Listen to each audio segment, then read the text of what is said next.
Hello and welcome to another episode of Soul Citizen. This week we're talking about back to CitizenCon 2019, episode 31. 31 episodes already. Dang. So, first, we have our special guest, MasoKast. You want to say hi, MasoKast? Hello, everybody. You don't want to say anything more about yourself? You said to say hello. I said hello. No, tell us more about yourself. You're special here. First time here. First time here. Been watching the podcast for a while. Stoked to be among such illustrious company, especially you, Mr. Fastcart, because I have seen you on many podcasts, but I've never had a chance to actually get on one with you. So that's pretty exciting.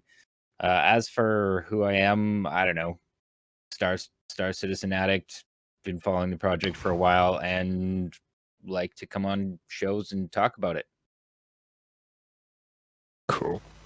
And we also have our two regular co-hosts, starting with DZ. Hello, soul citizens. I am back. We're back for another one, and we're gonna do the thing. We're gonna watch SitCon 2019, and we're gonna have some commentary, and I'm gonna be loud. And Kimmy. Oh yeah. How's everyone tonight?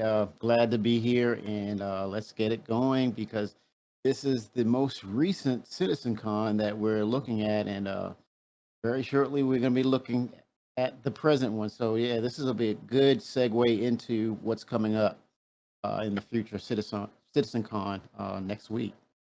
I'm kind of excited that I got to be on for the 2019 one, to be honest, because I legitimately feel that this was. I'm just gonna go out and say it. I think this was the best one as far as just like what the information that we were given and what we got to see, etc. That and I don't know, the crowd just seemed to be pretty jazzed. I haven't actually made to one in person, but I watched them live every year, and this one was probably the best one I've seen so far. I'm not gonna lie. I would have to. I watched everything live, but it was all a blur because it was so close to Thanksgiving. It's like, oh, did all this? I was looking at the playlist for the 2019 presentation, and I'm like, okay, I know I've seen those. I don't remember anything about it. I must have binged them all at once, so they just went one in one ear, out the other. What were you gonna say, Kimmy?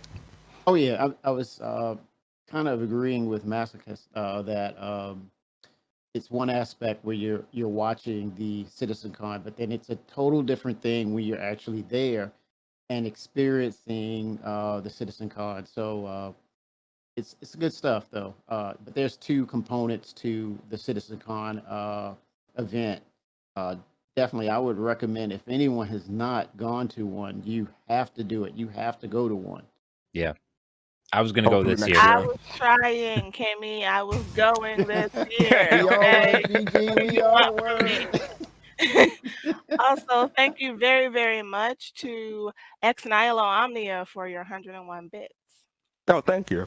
I didn't see that. Thank you for catching that. And also, before we get into the presentation, I want to give a shout out for our next week's show.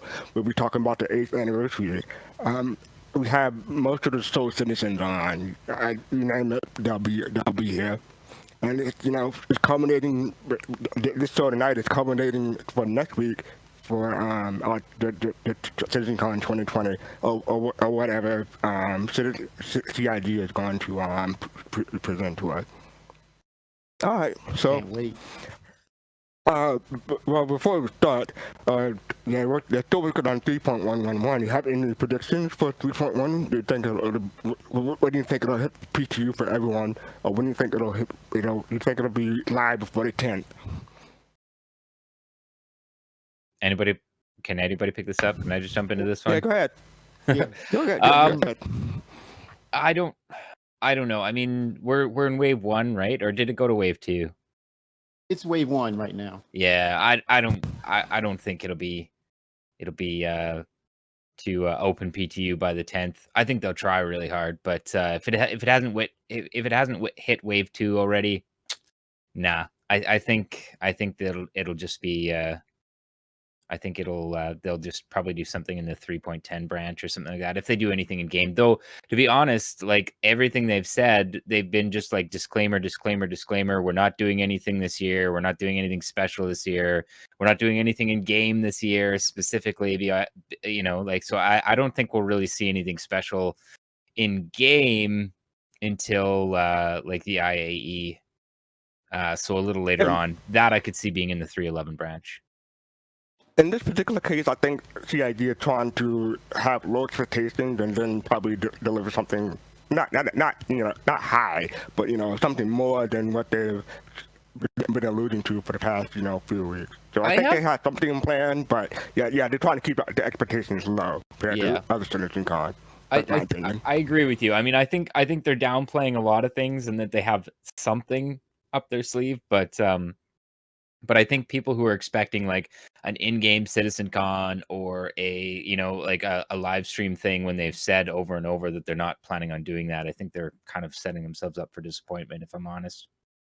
Don't bet against Mr. Roberts, please. Don't bet against this guy. He, knowing over the years how they develop and watching Chris's habits, he's date oriented. He's so detailed, but he's a stickler for these dates, and he knows that his crew or the dev studios behind him are really pulling for him, and to really put out something that's special with the fact that we've been in this pandemic the way it is, and the disappointment in regards to meeting up in LA and revealing some really good things. Don't bet against him. I would not. I don't know, man. I feel like this CitizenCon was gonna be the big Squadron 42 reveal. That's why it was in LA. They were gonna, I think it was good. I bet you they were planning something big and star-studded, and for that not to happen, I could totally see him just being like, flip the table, and just whatever. So I think we'll get something, but I'm not holding my breath.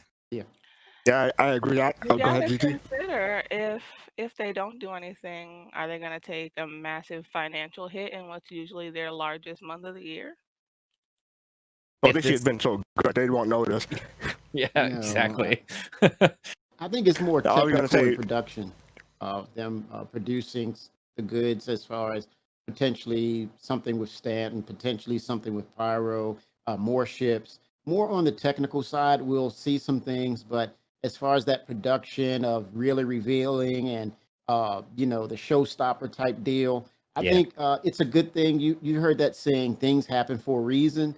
And I could see this realigning to next year of LA, where they can really get things polished in, and then really have those stars do the red carpet type of thing, presentation.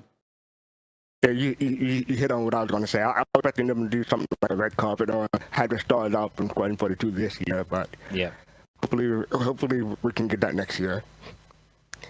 Okay, so let's get started with CitizenCon 2019. We're starting with the opening presentation. Here we go.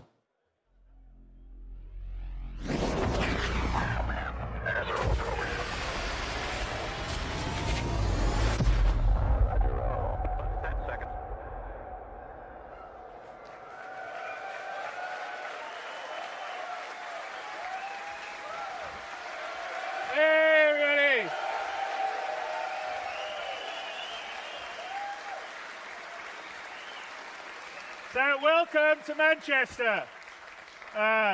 Hope you like that. That was done by our marketing cinematic group, which did an amazing job on the Carrick commercial. So it is awesome to be back here in Manchester. In 15, it was actually the first time we showed the very beginning glimpse of the baby PU, we called it then. Now we have a much bigger persistent universe. So we're back here 4 years. It's actually where our biggest development area is. We have about 330 people working up in here in Manchester. So we're very, very happy to be here. Welcome to everyone that's joining us from around the world here locally, and also everyone that's watching online live. Thank you for joining and watching us. And we also want to thank the sponsors that have helped us out with the event. So we have LG, AMD, Actina, and Corsair, who have all contributed equipment and helped out in general with the event. So thank you guys very much. Anyway, we're looking forward to giving you a great show today. There's a lot of really cool panels. And we're actually going to do something a little different with the demo this time around. We're going to have an opening portion of the demo, and then we're going to come back at the very end of the day and sort of finish it up.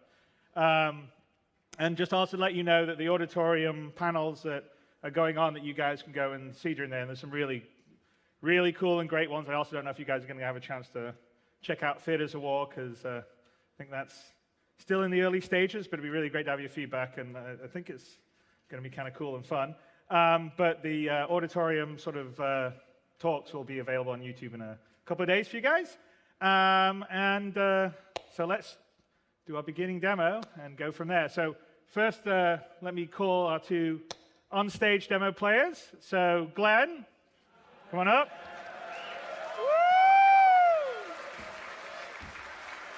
So not a demo without Glenn. And I think your first demo was the one in Manchester, wasn't it? Was it? Yeah, I did Gamescom first. Yeah. Oh, you did Gamescom and then we did the Manchester one, right? Yeah. There we go. So Glenn, it won't be he's got his boots on too. And we have a new demo player, Sam. Come on up. Here we go, Sam. Sam is going to be the captain of the Carrack. So she goes, and she's sporting, as is Glenn, our fancy new Carrack shirt. Very cool. Welcome up. And then finally, Todd Pappy, who is the live Star Citizen Universe Director, who will be joining me on stage.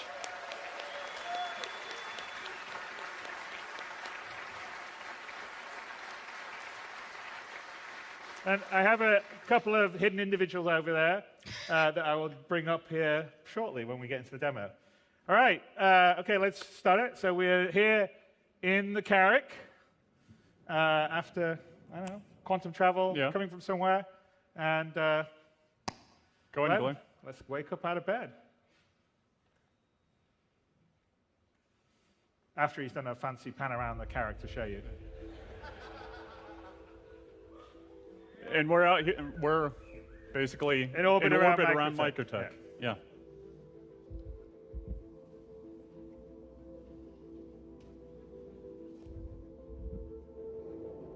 So to let you guys know, because I think it leaked on Reddit because it said coming in February, we're not quite ready to have the Carrack in the initial 3.8 release, but it will be in a subsequent 3.8 release. So it's not waiting till 3.9. So I think in February it should be done, and that's mostly because we still have some sort of LED stuff to do and some damage stuff and some of the finishing touches of the tech stuff. All right, so They pretty much cut that timeline, didn't they? Get dressed? Get dressed, put a jacket on. So it's the beginning of we're still working on some of our, but ultimately there'll be a lot more sort of physical inventory on what you're going to use, and you'll sort of see that why it comes into effect later on in the demo. Let's just do a little bit of a tour, maybe go off to the mess. Physical inventory. Grab a bit of morning coffee. Here's a little pool table. If you're bored on a long journey, exploring the frontiers.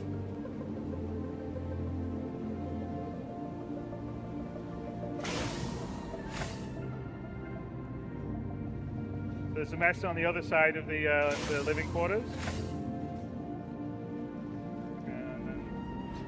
Out the window, maybe, perhaps, or not? Yeah, we can't see the plan out the window there, right? It's on the other side. All right, let's have a little cup of coffee.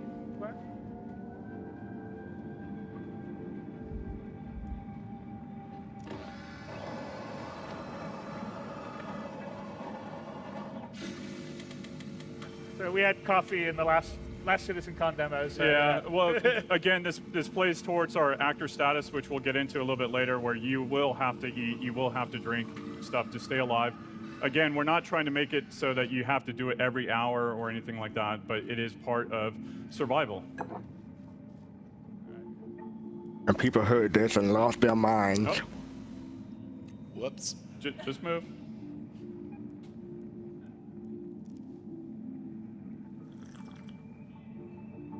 Oh, it's going to be a survival game now.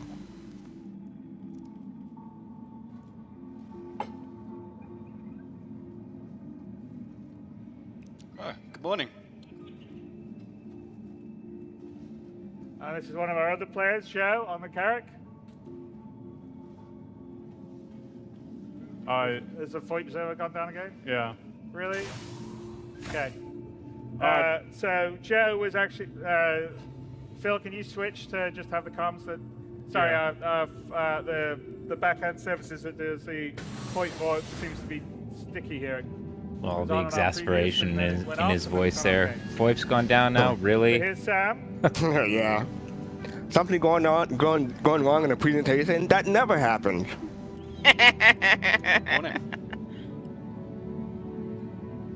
So her voice. Edition now. Her voice isn't working either. Well, no, it's the VoIP servers are down. Yeah, so which I don't know. They were working. We span it just before you guys came in. It worked. Now it's down, and it was off the other time. So basically, she will be sharing a mission with us, and then at that point in time, Glenn will go meet a contact. Well, at least people know it's a live on the presentation. planet. It's not like, cutscenes or full motion video or whatever. So in 3.7, we introduced mission sharing, and obviously we still have some group work to do to make things feel fluid and getting in and out of parties and all of that. But basically, this is another step into making sure that, we want people to play together, or we want the players to at least have the ability, or if they have the desire to play together, to do it very quickly. And this is a mission to go down to Microtech, which is the first time we're going to go down there and visit part of it and steal a software encryption algorithm. So not just Silicon Valley, it's also here in Star Citizen space. The encryption of algorithms are very important. So we're getting that from Twitch. So Glenn will accept that, and let's Microtech was a big head down. And what's already happened is Sam has sent one of our other players down to go and get a couple of items that you would need for the mission, which is a scientist outfit and a key card. So Glenn is now going to go into the Carrack, into the Pisces, sorry, and head down to Microtech. So we're going to keep the Carrack up in orbit, and we're going to go down to New Babbage on Microtech.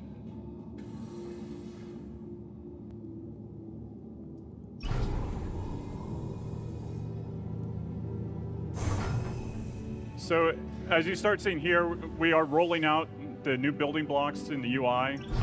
This has been a large initiative on our team to basically empower our developers to actually use it when they're making things.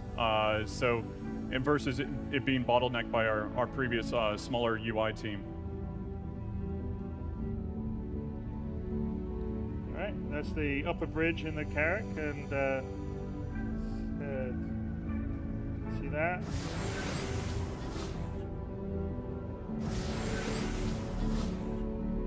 And through there, I think, is the drone room down on the left-hand side, I believe. Yep. And here is the Carrack hangar bay. I mean, the Pisces hangar bay.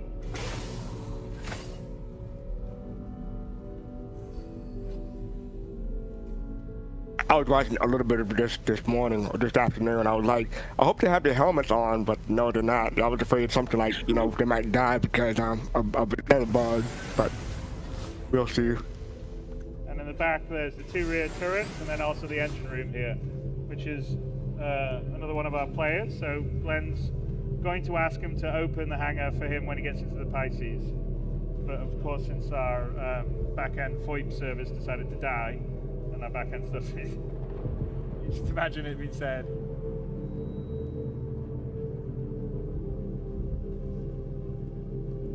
We could take, not a bad idea to take a pour. Could come in handy later in the mission.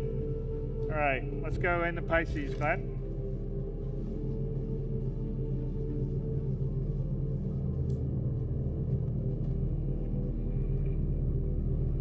Open the hangar doors.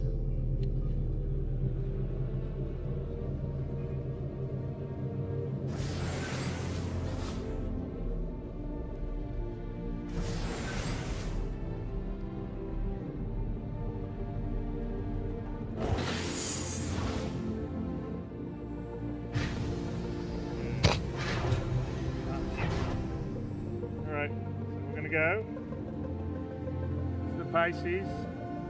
Joe's gonna come with us so he can take the he'll take the ship back to the Carrack after we've got down there, and they'll rendezvous and meet with us later. Aerospace, all systems online.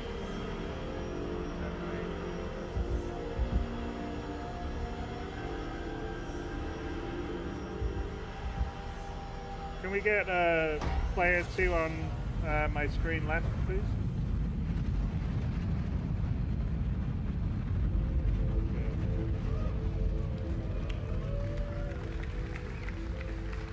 Right, yeah. No, I need player 1 in the main screen, player 2 screen left it was, but I think we're a little slow on our things. Okay. Back to player 1. Thank you, Ashbase, for the follow. Could I get player 1 back on the main screen, please?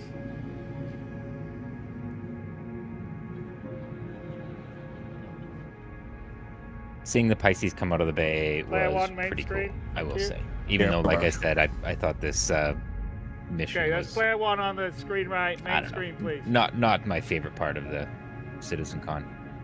Sorry about this. We had this going before. I don't know what's happening. Maybe upset some other people. Okay, with there we the, go. All right, Andromeda, Glenn. the parasite Should you ships. put, let's go exterior and then also get your landing gear back up. See our pretty landing gear going up. Go underneath it. This is a big deal. Okay, well, all right. And let's set a course to Microtech.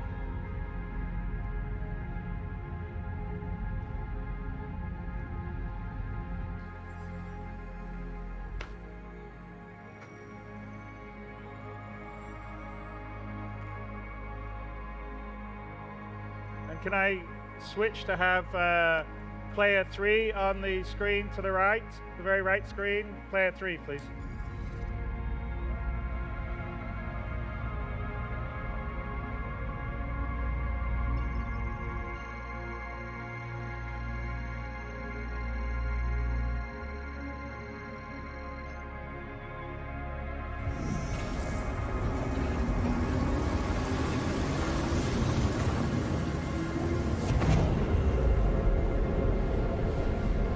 Right screen is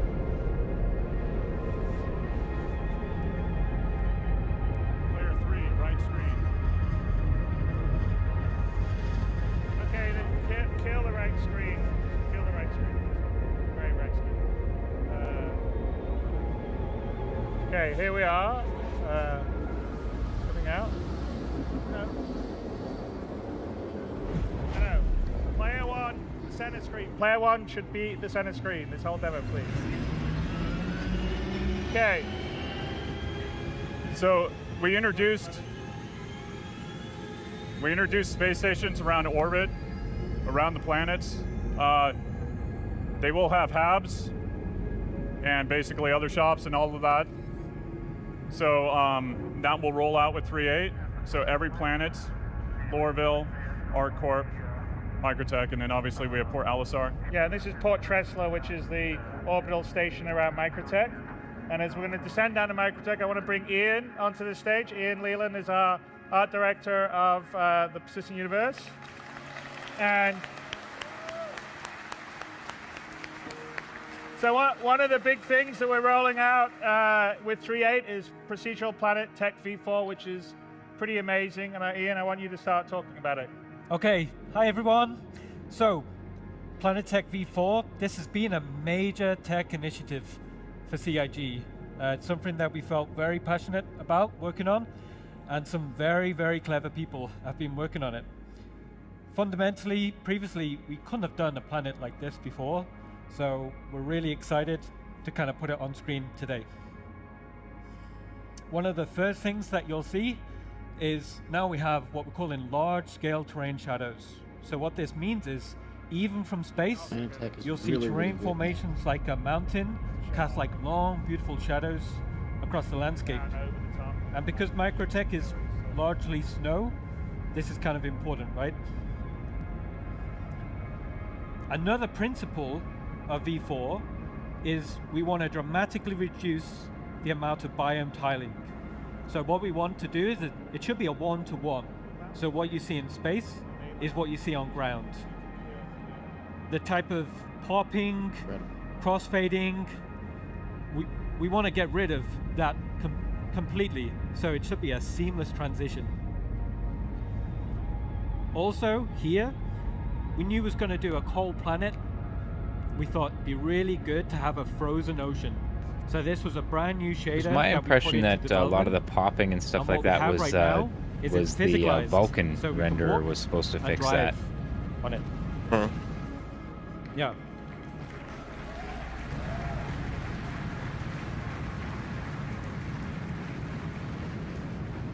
Internally, we're just in That's love something I with hope we this see by the end of the technology. year. It empowers Better the or art more team Vulkan to be integration. able to just create amazing artwork.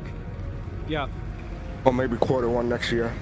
Ali Brown is working hard on that. He's leading that team. So one of the things that we've added is basically, and this will tie again into the actor system that we show off later, but the planet, we call it the room system basically, and the room system allows us to have humidity. But it can be a planet system. Yes, but it's planet system. Basically an environment container. So it allows us to do precipitation now, or humidity based, and it's all systemic. So if it's a humid planet, then you'll get precipitation on the cockpit or on your visor. Yeah, and it will also affect things like the contrails and the effects, and it's all tied in, which later on graphics team today we'll show more of.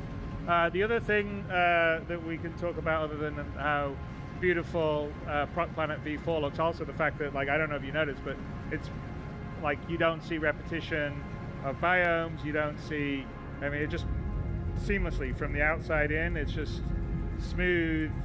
They don't copy paste biomes.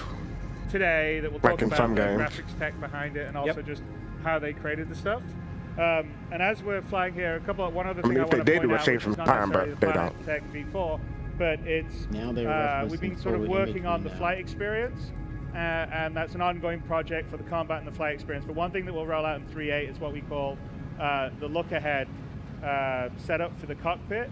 So if Glenn is flying around here, what we do is we actually take notice of where the velocity vector of the ship is going to be, where the horizon line, if you're on a planetary body, if it's space, obviously you wouldn't worry about that, and also if you had a selected target, and the view basically gets sort of biased towards that. And so as you're flying around, you'll feel the cockpit move around you, and it's quite similar if you see people fly like Tarada does, really cool flying, and he's got head tracking on, right? And you can see pilots generally look where they're going, and also if you're a racing car driver, you look where you're going. My one so complaint with that look ahead is I find it's too sticky with the targets. I think it needs to break off looking towards your target sooner. Chase camera stuff, so there'll be more fluid vehicular chase camera. You'll see it here. You'll see it a bit later on, and generally that's sort of stuff that we're continually.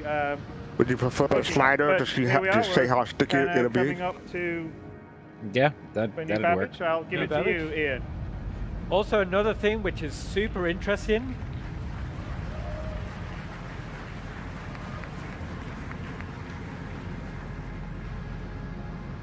A lot of love went into these pine trees. We have a lot of pine trees. We have a lot of very good artists working on them, but the objects are being distributed and being informed by the terrain. So if you actually look at where those pine trees are, they're distributed real time. Previously we was doing pre-baked masks, and that's where you see these pine trees being distributed into the valleys. It's very interesting. Also, another interesting thing is this planet data is also being utilized for things like game logic, VFX, things like that. Yeah, well, the VFX is determined by the biome and the environmental data, so you'll get mists rolling over mountains, depending on the atmosphere and the biome data. So it's I remember watching this and just thinking, like, just how stunning. Okay, so we're coming into the outer Microtech was, but it's funny that since this, it looks even better now with all the Planet Tech stuff that they put in. They keep improving. Lorville, Area 18. So as we fly over, we wanted to remove these big walls we had to previously build around these landing zones. So when you look down there, you can land there. A lot of you asked me previously, is like, why can't we land there? So that's been a huge initiative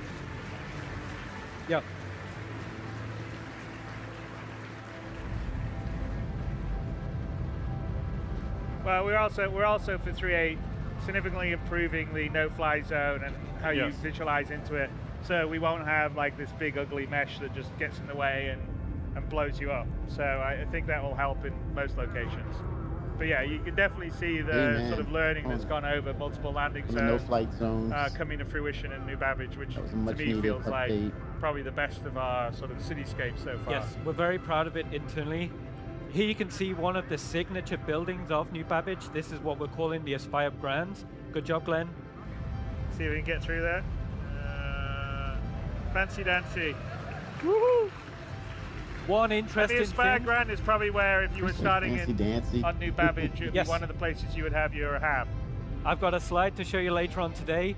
What the view out of that's where the hab's going to be. So if you want your home base or your hab to be on New Babbage, that's where it's going to be. Yeah, and we will not necessarily with 3.8, but we're going to start transitioning next year. I love the music here. Having people start on the various planets versus start on Port. I had the song on repeat when it first came out.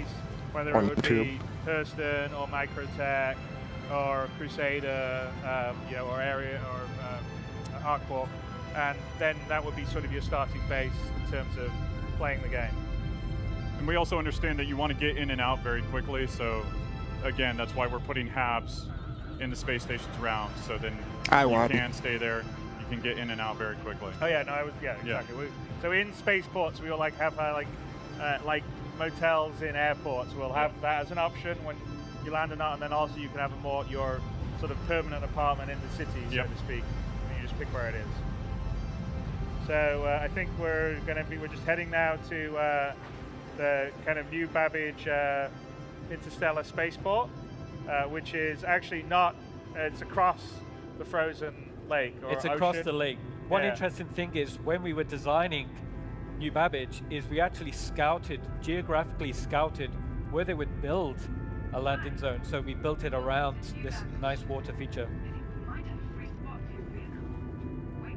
Very nice.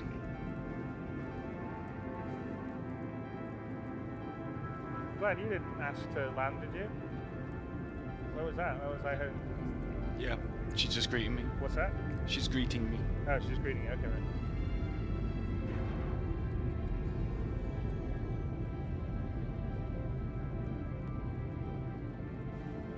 Right, and this is pretty. I mean, the New Babbage spaceport has a lot of hangars, and it has twice the capacity of previous spaceports. And Chris laid down the challenge, said, "Ian, let's try building a spaceport in the side of a mountain." And we were like, "Okay, Chris, let's give it a try." Oh, and to show off those nice Microsoft miners.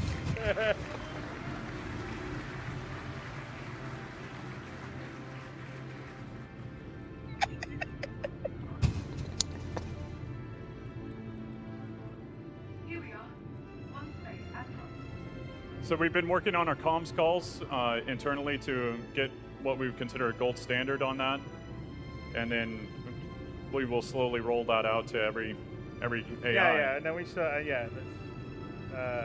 still have a little on the interaction in terms of requesting it and stuff like that. But yeah, let's head in.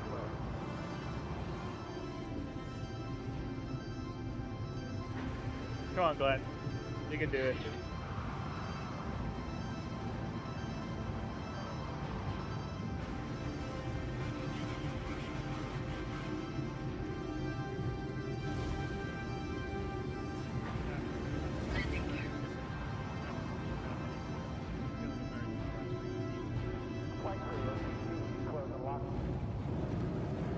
Come on, Glenn. What are you, new? What? 20 meters a second? I think he just wants to make sure he doesn't blow up. Gun shy after the CitizenCon before this? Just a bit. Or maybe they had an incident during practice or rehearsal. And there's, you can see the AI, and this is just a small landing pad, right? This is a small. So this hangar. is only a small one, just to let you guys know. I think we have small, medium, large, and Extra large. So that's just to give you an idea of scale, which I think one of the things that's great with Star Citizen is just that level of scale that can go from, a coffee cup all the way up to a planet.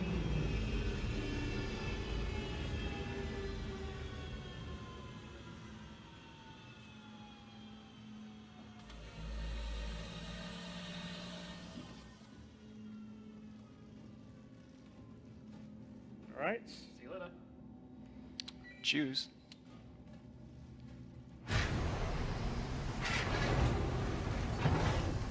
Okay, and let's go and find Rob, who's gone ahead of time and gotten us a Microtech Science coat and a fake ID.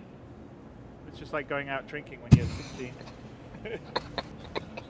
That was I never did that. Yeah. Don't worry about it.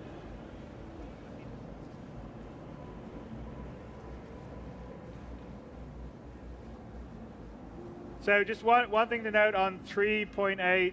So I'm not sure I mentioned this, but Microtech. At will least be the AI there. are working. And actually, when we roll out V4, we had to redo every single planet and every single moon. So we did that actually in 2 months, Yes. which is a testimony of how quicker the workflow is. So not only is the quality better, but the workflow is much better because we basically redid everything. It took us about 2 years and 2 months, which is a really good sign for the future and creating more content. But in 3.8, we will have Microtech, but New Babbage itself won't be available as And the moons. Internally. Yeah. It will be there externally, and then in 3.9, the full of New Babbage will All be of there the where you can interior go will be and ready. Yep. visit the various areas of it. And now I don't know if you want to talk a little bit about the spaceport here, just to. Well, he's got to make his call first, but we'll see if it. Well, if VoIP works. I think the VoIP things, unless they restarted the server, I don't know. The service is down. All right. So the contact says, "Meet me in the garage area." Yeah. We're trying to show group gameplay, but the VoIP service, which is what sends the voice and also the animation face data, has been really finicky on our server here. So as Chris mentioned, New Babbage is going to be our first landing zone where we're not building it in the utilitarian art style. Previously, we've made things like outposts. And is still really in finicky. the high-tech art That's style, honestly but what this is I our first prefer opportunity as to opposed build to a any sort of landing look zone ahead from is scratch. So VoIP what you're facial seeing tracking. here is a kind of a glimpse. Worked really well in at what the 3.8. inside of, 3.9 Babbage, didn't work at all. 3.10 will feel hit or like. miss. And I think we get to New Babbage via that hyperloop. Like if you look, Glenn, Yeah. if you look in the Yes. that Yeah, but you area, head track first on line, it, like you a see head there track the PR. hyperloop, right? Yes. It gets to the New Babbage, which has all these different. Yeah, various using it as a either track living IR. areas or Oh. shop areas, The and domes. stuff like that. But I don't actually have track IR. For your safety, please remain where you are.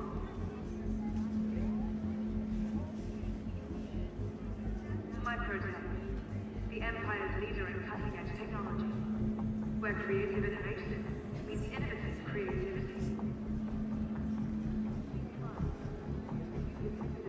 Hi. Is there something I can help you with? So this is our Cortina-like Microtech. Yes. The greeter. Here's a funny joke. What do you call a mobile risk computational unit that is completely made out of helium? Moby gas. Can I help you with anything else? Are there more jokes? I think there are, yeah. So I have a bad. joke. I get it. Which standard Earth month has 28 days in it? All of them. Yes. Yep. All right, let's go. All right, You Glenn. can thank Dave Can I help you with anything Haddock else? and the writing team for that, right? Yeah, thanks, Dave. Really? Did Chris write these jokes? All right. It was nice chatting with you. I hope you enjoyed the rest of your visit. Okay, so let's head to meet up was with Mark Rob Skelton and before he left. get our fake ID and lab coat.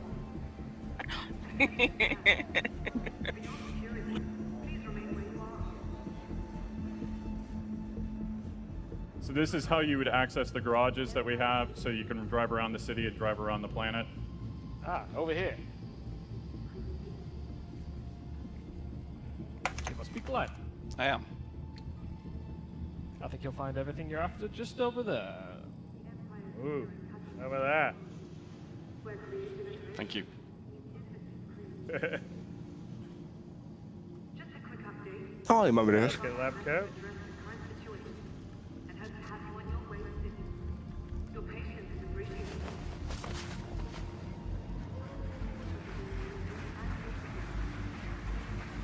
So, it's early days yet, but the idea is that all the outfits, like the cloth outfits you have, Them will and be their physicalized. cloth We'll have some physics, stuff we'll show a man. little later. So we have the Show sort of it new off cloth stuff whenever that I they think we've can. shown in early days before, but you'll be able to take your jacket off, drop it on the ground. Yeah, I was it'll amazed come by on the this. That's ground, probably why I wave it remember this around. part. And so we're moving towards having everything physicalized. So if you're flying somewhere, and you'll see this why it's important in the evening. Yeah, it looked really good when they pulled it off there, but if you're actually looking at it sitting on there, the tail of the coat was kind of like hovering and twitching weirdly off the side of the table. Armor, and we're also going to be Cool very that they're focused working on it, though. giving you positive and negative. Nice, reasons. so Like, that was just if you the have a win. big armored suit, that's not something you can sit It was down just the and wind. say, The AC was on full fight a wolf or blast. something, but Oh, it may okay. be what you need outside to survive Fair a enough. hostile environment. So we grabbed the chip already. Yeah, so we got the chip. Yep. Okay, let's head up and get on the worker shuttle to the Microtech research facility. Hello, everyone. It looks like we've been given your clear. Thanks so much for waiting. And this is sort of an example of a Even Chris longer-term, Roberts wants some chips. multi-stage mission, not And in even 3A, Chris but Roberts can't later have on. none. We're building so there will Not be even Chris Roberts. challenges that are sort of you versus AI, environmental challenges versus just also the general PvP emergent gameplay that can happen. Okay, hopefully that works. Oh, all right, we're through.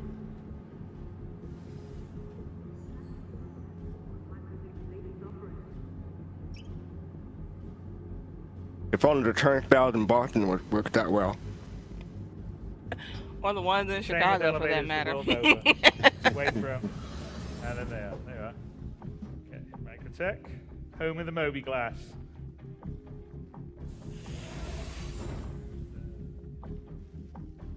Okay, see?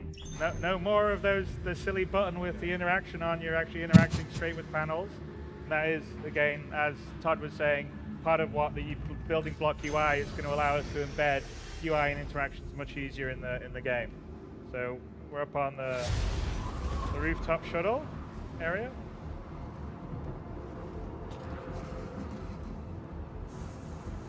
And so one thing that we'll get into later, but we have the player status system is now extending beyond oxygen into temperature. As you can see that it's cold.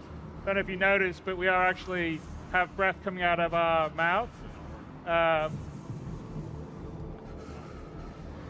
And if you want to look around your third person, we can sort of see you breathing, I guess. So another big thing that was just seen was basically AI transitioning from one zone to another zone. It's cold. Yeah. See, he should be wearing his nice warm. All right, let's get on, Glenn.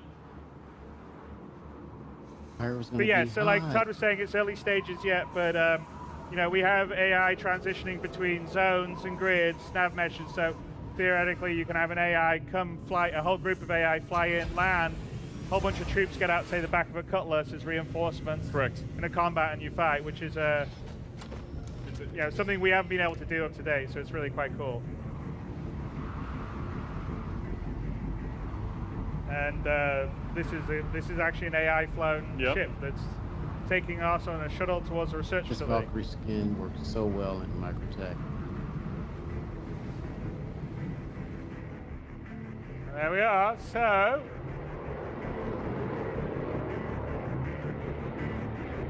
this is the end of part one. We've got some cool stuff that will come back at the end of the day in part two to show you some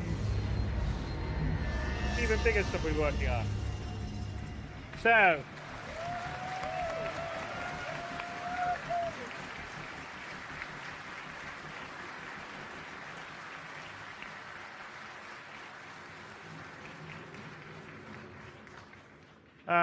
so that's just a little bit of a taste to set up some of the panels we've got going on, but we've got some really cool, nice surprises later on. So the closing one, stick around for that, please. I think you will be happy. And we're going to have a great day today. I think if we pull up the schedule for what's happening, here we are. I don't know if you guys are aware of who's enlisted, but we have the Theaters of War happening right now, which is very, very cool. The marketplace is awesome. It's a combination of a whole bunch of community boosts as well as some of our other stuff.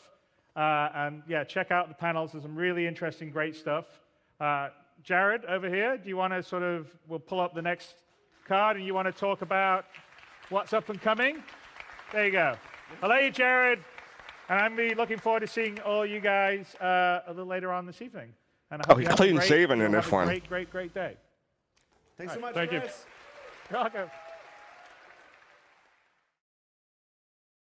I don't think I've ever seen Chris with a shadow.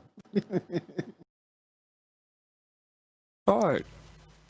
So that was the end of part 1. What do you guys think? Starting with MasoKast. I definitely have a saltier kind of view about this presentation. I actually thought this was one of their weaker presentations from CitizenCon, just because it was so obviously fake and wasn't going to be in the game anytime soon. Like, especially when you get into the second half and you start seeing like the behavior of the AI and how the like stealth mechanics were obviously faked and not working. To me, it felt really produced for like a wow factor, but it didn't really feel like something that was anywhere close to being playable, as opposed to like 2018, where you saw Hurston in the down satellite mission. That one was playable that year, whereas this one that they've shown is still nowhere close to being something that you could actually play. Not only because, it ends up being a, jump to another system, but just because there was just a lot of aspects of that demo that are still, a year out at least. So let me push back a little bit on that. I mean, some of it is in game now, though. Like Microtech. Yep. And most of that was them showing off V4, and that's in game.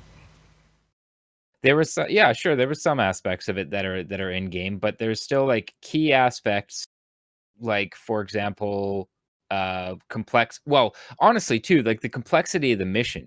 That's another thing that we're not getting until we get the dynamic mission system, until we get like more development on sequential missions, until we get iCache, to track the little like key badges and lab coats and all that kind of stuff. AI FPS behavior, like I said already, is like way off. AI behavior as far as like AR transportation, them being able to land at a station, pick up at their NPCs, fly to another location, etc. Like all that is blocked behind major tech hurdles right now. And we knew that back in 2019 when they were showing us this. So that's kind of why, like, I watched this and it was like, okay, it was pretty, but like, eh. So that's my opinion. How about you, DD? I'm slightly inclined to agree with MasoKast. Like, it's a lot of beautiful things to see, and that's wonderful, but you get to a point where you're tired of seeing beautiful things and you would like something Yeah. that works. Yeah, You would exactly. like gameplay. You would like, them to start building gameplay around all these wonderful things that they're giving us. Because after a while, going out and looking at things gets repetitive. I want to play, and there's just not a lot of gameplay in Star Citizen right now. I mean, I guess it depends on what you're into. Like I'm into the market, and I need the economy to be in game. But some people a lot of people are enjoying the mining aspect and other aspects that are currently in there. But yeah. I mean, I like mining, and mining is great, but right now, I don't really do a lot of going out and making a lot of money because 9 times out of 10, my money on gets wiped at the next server patch. So, it's a lot of hurry up and wait with Star Citizen. Yeah. And while I love the game, I'm just, kind of tired of the wait portion of it all. Oh yeah, that's that's pretty much where I'm at right now too. I'm like a chronic Star Citizen optimist for the most part, but yeah, I just really want to see some of these big tech blockers out of the way so that we can start seeing more of this pretty stuff. You know what I mean? Yeah. Actually playing it instead of just watching demos. Yeah. And how about you, Kimmy? Oh yeah, you guys make good points there, and in regards to uh, presenting some kind of content, they had to really do some things on the fly. But again, when you're Yeah. talking about the foundational tech, at that time, a lot of that wasn't really expressed to us in general about that. So in looking at it in that perspective, we were all clamoring for just to be able to see microtech and the physicalized realization of microtech and what that would be like once we get it in our hands. And so there was a certain distance of what we were focused on, but to the points of what you guys mentioned, into what was happening behind the scenes, uh, until SIG was ready to just reveal those underlying tech hurdles and those foundational building blocks, we didn't have a concept of what that meant going forward. But then, you know, most recently they started saying that uh, they brought out iCache, server-side object container streaming in its detail, and that was just to say that it's been fully realized by them. It was possible. It was doable. So we have only a certain inside track of what's going on behind the scenes until they're sure of what's going to be set to us in the forefront. So yeah, with the mission things, I think that could definitely be realized on the back end and probably be even improved upon. But they had to create something to give the crowd to see these are potential things. But when we were looking at this at that time, it was all about the carrot. It was all Yeah. about microtech, a fully realized environment, which was totally different and something we were clamoring for as well. So they were doing things on two fronts, Yeah. presenting the what is now, showing you the potential of what's to come, and then within the studio, they're fully realized tech that they now had a good aspect of to bring to the forefront to us to say it's really realized, it's truly realized now, and now here we're going to share these details. Now we have this conversation on iCache, server-side object container streaming, uh, server ticks, the timing of servers working in conjunction, you know, and now the economy system with Tony Z working at a lower tick rate. So it's tough, you know, when we're talking about the aspect of patience. But at the end of the day, this game does so much more than your conventional AAA bargain bin Steam type games, you know. So it's a polarizing effect where you have to wait on this. But hey man, I started in 2013. I'm saying let's go, let's get it done, and Yep. I'm in it. I'm in it. I'm not Sure. going And anywhere. yeah, I mean, obviously, I'm not going anywhere either. But again, I thought they could have been a little bit. Actually, it was Black Intellect in chat even kind of illustrated this really well. He's saying that these demos need to be a little bit clearer on, like, you know, what what they're working on. Like, obviously that's what they were trying to demo, right? Cloth physics, you know, the Yeah. dynamic mission system, stuff like that. Like, they're trying to tell a story too about, like, about what missions you can expect to see in microtech, and stuff like that. You know, the more corporate espionage, kind of Silicon Valley style. I get that they're trying to tell a story there, you know, but It would just be yeah, nice to have some insight on what is coming now and what is further down the horizon. yeah, It's yeah. harder to be excited about things when you see things and you're like, "Oh, that's really cool," but it could also be 4 years before I get to interact with that. Well, it's also really damaging You from know? a new player's perspective that sees this and thinks like, "Oh my god," you know, like, Yeah. "I'm gonna be able to play this right Yeah. now," you know, and That's then a good it's like a point. year later and we've got, you know, maybe 50% of the things they demo in there, you know. Um, but it is an interesting perspective to look at it from, it saying kind of like Kemi, like you were saying, where you're looking at watching the demo as if it was like the work of a bunch of the, you know, the people who are working on this game, kind of putting together a visual representation of what it is they're actually working on. That's an interesting way to look at it for sure. Well, I mean, Oh, I enjoyed the first look at Microtech. I enjoyed watching the V4 tech that was coming online. That's Yeah. and you know, even though they didn't give a timeline for a lot of this, like you said, 50% is probably in the game right now. I also like the seeing the Cleric and the Pisces. I don't own either one, but it was good to see them. Like I know a lot of people who do, so I'm glad they got their first look at those ships.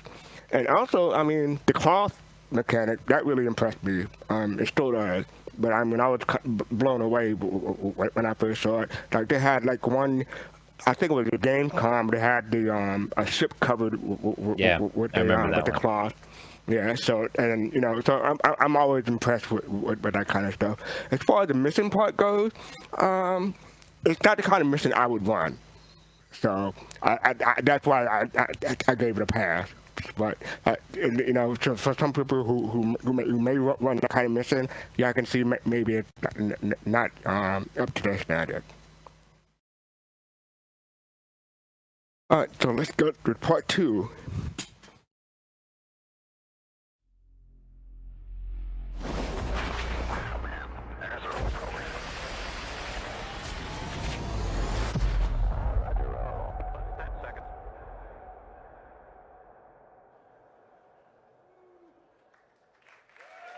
All right.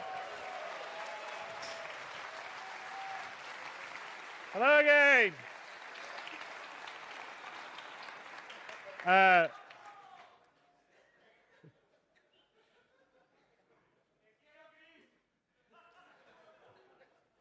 So anyway, I was just going to say, hopefully you guys have had a good day so far. There's been a lot of really cool panels. I think Tony Z's last one was pretty cool. It's showing you how we're going to have a very dynamic universe on a high level. And obviously the stuff we had with the various things like the Planet Tech V4, ships, characters, UI. So hopefully you guys got to see some of that. And the marketplace was great. You guys are always great. Well, this is the end. So hopefully we've got something special for the end for you guys. So last year, at the end of CitizenCon, I had the sort of road to release roadmap. You know, as of last year, we said, well, we've achieved 7 of those 12 that we'd set out to do, starting with the hangar and going all the way to, you know, location persistence and Planet Tech.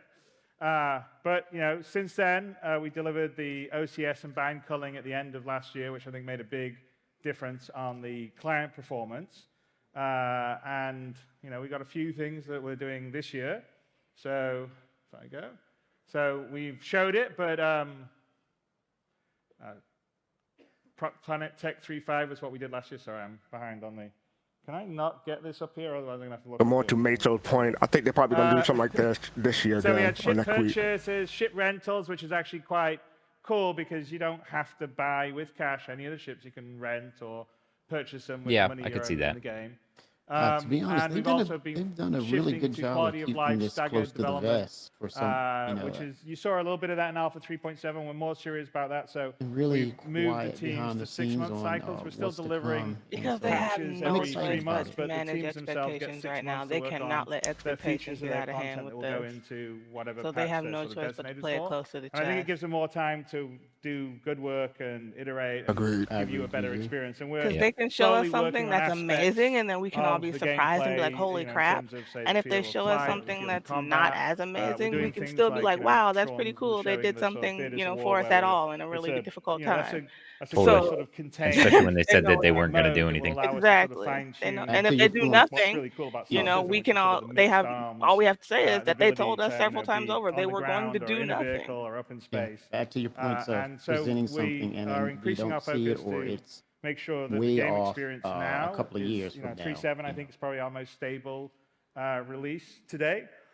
But the game experience now is good, and then it's just I think improving it's as we about go on. Pyro. It's about Crusader So finishing it. this is what's coming up next. So in Some 3.8, we are going to Be have nice the to very stop first blowing up my ship iteration accidentally of running into Crusader server-side when I come out of OCS. Quantum and I So, forgot to slow down. Yeah. Quality of life. We definitely need that before it gets out of hand and they go to another system and it's way out of hand. Just give me iCache, man. And and you guys didn't know seriously, it. I think the thing. yeah. But the demo I can go on we about ran this. this morning was I running won't it, talk and over the this video we're too running much. right now is running socks, and you'll understand So why much it's more than an important inventory as we system, get though. into the demo, assuming it doesn't crash, which you never know. And to let you know, so it's the first iteration of the server-side OCS. So we have like server persistence in the session of the server. So the server, whenever it it leaves an area, it streams stuff out. It remembers the state of all the items and all the stuff that was there at that time, but it doesn't persist beyond the server session. The bigger thing, which we've talked about in the future, is sort of the iCache, which is the full persistence. So platform persistence is one other thing that we're putting in the 3.8, which is is basically a halfway house to the very full persistence, but the platform persistence is going to allow us to save off the alpha UEC that you've earned. Also, any items or ships that you've bought or rented in the game are going to... So they're going to get saved off to the platform in the same way that we record all your shop cash purchases.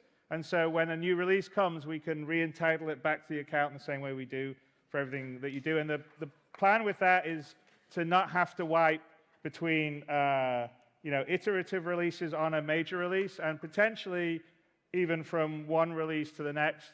And we do reserve the right if there's like a major issue or a major rebalance, or we have to redo the database on a major release, then at that particular time we may have to wipe it. But in general, the goal is to let you guys make money in the game, earn things, collect things, and not have it wiped every time we do a new release.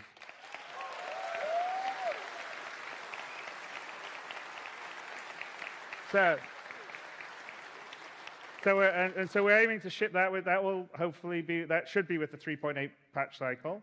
And now, Planetech V4, which we obviously sort of unveiled at the beginning, and there was some really cool panels about it during the day, which I think is gonna, just the quality of, not just Microtech, but going back to the old places like Daymar or Cellen is whole new world.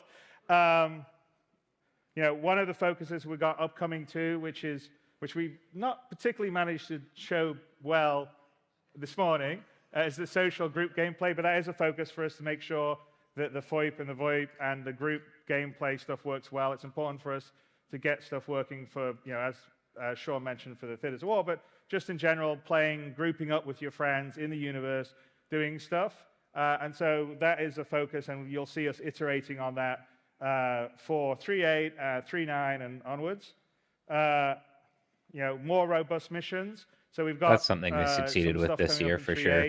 New party system and stuff like that is way better than it was. AI into some of the missions, like say the rescue the hostage by on the long and far we had in way an better ATV. than We're it showing a was. very early version of it. And just the fact that we now have a that will money be in 3.8, like, and there'll be some exchange. other ones. Along those Oh lines. God, yes. It's so Yes. wonderful. Like, thank Multi-pot gosh. missions, which Yeah. also That what was we're a showing game is sort of changer. an early Literal game version changer. of Like, a you mean we multi-pot can all go mission, out what we mining showed and then at the beginning split the will end money with without it. it being a That weird 20-minute 3940 process? onwards. Yep. For the cut on operating cost, of course. Sometime You know what? I'll take it, man, if I never have to use another beacon. So full universe persistence. If I That never is have the to use another persistence beacon, it that will be allows too soon. us to save Yep. everything, period. So you can take your coffee I lost mug over $1 million got trying to in the do a carrot beacon transfer and that Oh, just store on a disappeared. planet and drop it in a No. forest, get back on your carrot, fly Ouch. away, and someone else could go to that forest and see that coffee mug, or you can come back and see it if someone else hasn't stolen it. And so and that iterates to every dynamic item in the game gets saved off. So basically, we save the state, it goes back to a cloud database. It's what we're calling the iCache. Of course, there'll be some stuff like, we want to be smart where like people can't like stack 1,000 turtles in a place. So obviously we'll have some policies on the items. So at some point when we're saving it to the database, we'll say, well, this is a low importance item. There's too many in this area. So therefore, and this one's been around too long, so we just won't bother saving that to the database. And then you'll just sort of be like, oh, you know, someone came along while you weren't there and took the turtle or cleaned it up. But in general, you know, so the permanent structures. So one thing that gives us is the ability for you as players to go around the universe and ultimately, you know, you want to create your own base somewhere, create your own homestead. You should be able to settle down and put a base there, and it will be recorded back to the iCache, and you can come back to it, and it will be there, and it will persist. And so I think the opportunity for emergent gameplay that comes from that is going to be fantastic, because as you saw with what Tony was doing in his presentation before, we're going to have dynamic resources in the universe. We're also going to persist those. So they'll be finite, so there'll be only so much, you know, gold or hadonite or whatever it is on various. Thanks for the subscription, Carlisle Gaming. Mined out, then 07 Carlisle Gaming. The other name. And there's an especially rich seam.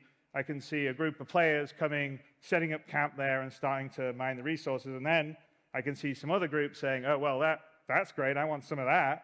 They show up, and you know, you basically have two groups battling out, and then there's a whole business that's going to be involved in, you know, supplying more weapons or logistics or healing people or bringing. Don't worry about my salty keyboard. Consumables I that have people need. So I think there's going to be this like dynamic, evolving system that will be incredibly interesting and compelling, and I'm really looking forward to that. And that's enabled by the full universe persistence, which is, like I said, the full persistence of all items, ships, characters, and also persistent tracking of the resources. And then the last thing, which we won't, I think, get to by the end of next year, but we'll be very close to it, is server meshing. And so everything we've been doing up until then, and that's when I think everything fully comes alive, is the server meshing allows us to have a lot more players in the same area. But the work that we've done on the kind of server-side OCS, where you can change the point of view of the server arbitrarily anywhere around and save off state is exactly what you need for server meshing, because what happens in a server, if more people arrive, say, I don't know, in New Babbage, and you suddenly go, oh, you know, we can only run 100 people or 200 people, whatever. I'm not huffing the canned air, buddy. And there's now 201 people. You say, okay, I'm going to spin up a second server. Here's another view onto New Babbage, and these players are on that, and you just that keep server meshing comment right there, man. That's another reason why a lot of people are distrustful of stuff that CR says. He was thinking like, you know, end of this year, and now it's looking like, oh no, that's going to be end of next year. Network side of what we need for the guys, right now. We need to start delivering some of this stuff. We're really excited about that, because then that's going to allow a sort of and they have actually seamless. I think the biggest issue is that he's always a little bit overly optimistic about the time frames. It's not that they can't do the work, it's that with the timing, he's just always like, oh yeah, we can do this in a few months, but he's not really considering the red tape. I think he just thinks about what his devs can do and how quickly they can do it, but he doesn't consider the red tape that's wrapped around all of it and how far and long it's going to take to push through it all. And I get it, you know, like I get that game dev is a fluid process, and you never really know, you know, like how things are going to go, but just like stop giving timelines. Just stop it. Yeah, agreed. or just say like far future. Smaller things that we're going to be working People on always remember the mesh timeline. They don't remember the stuff that it actually delivers early, like Procedural Planet. He talked about that so we have some dedicated teams a while ago, and like a few months later, a few weeks later, they had it. Yeah, well, I remember specifically them saying we can't do it. Sorry, and then next thing you know, we have Procedural Planets. A couple of things like the look ahead. Yes, so for everything like this, there are a few like that. Also, in terms of, you know, the feel of combat and all the rest of the stuff. We're going to be adding, obviously, more loops. Yeah, he's in a Next tough up, we've position. got sort of fueling, refueling, he fuel moved away collection. from time, then it'll be salvage, more content, obviously, time releases, and then and still when he mentions tech, he's still going to get that win. So, why is it taking so long? Now we've done that, we're going to head into our demo, but at first let's just recap and I'll get Todd Pappy up here with me, wherever he is. Hello, Pappy. Come on. There we go. All right. What was that? So, just in any good TV show. Happy.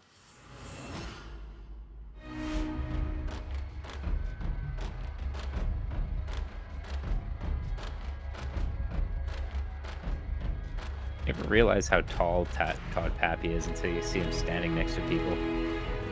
Yeah, we had a conversation next to each other 2018, and yeah, he's pretty tall. But I think Josh Coombs, who worked on the Cutlass Black, this dude is 6'6", dude. Oh, no way. I didn't know Yes, he's towering. Huge. All right. So we're on the Microtech shuttle to the lab.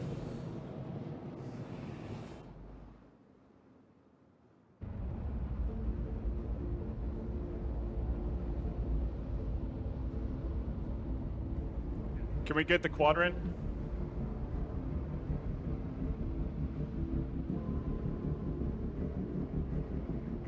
All right. And by the way, Glenn is actually on a AI flown ship here. And that is something longer term that we're going to be working on, which is AI doing things like taking your shuttle from a space station down to the ground, or various locations that you could go to without having to fly to yourself. So think of it as a bigger version of the transit system.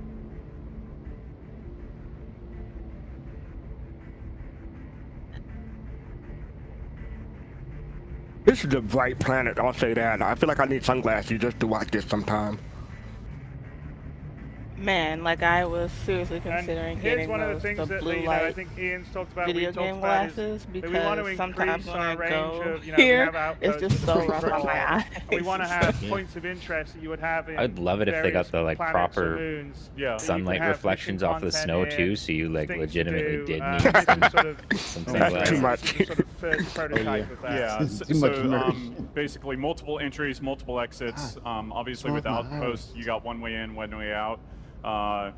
So for us, from a design standpoint, this allows us to build these in a modular way so that we can have different entrances, different exits, different room layouts, different mission content associated with it. From there, then we start looking towards towns and villages. And then obviously we have our main cities. Man, if we could just get these server tick rates up so that we could actually have and NPCs flying around like this, it would go a long way to making Star Citizen feel a lot more fresh and alive. Thinking about doing in the longer term, not 3.8 obviously, but 3.9 Definitely the or goal. months beyond that. Of course, it's cold here in Microtech. iCache.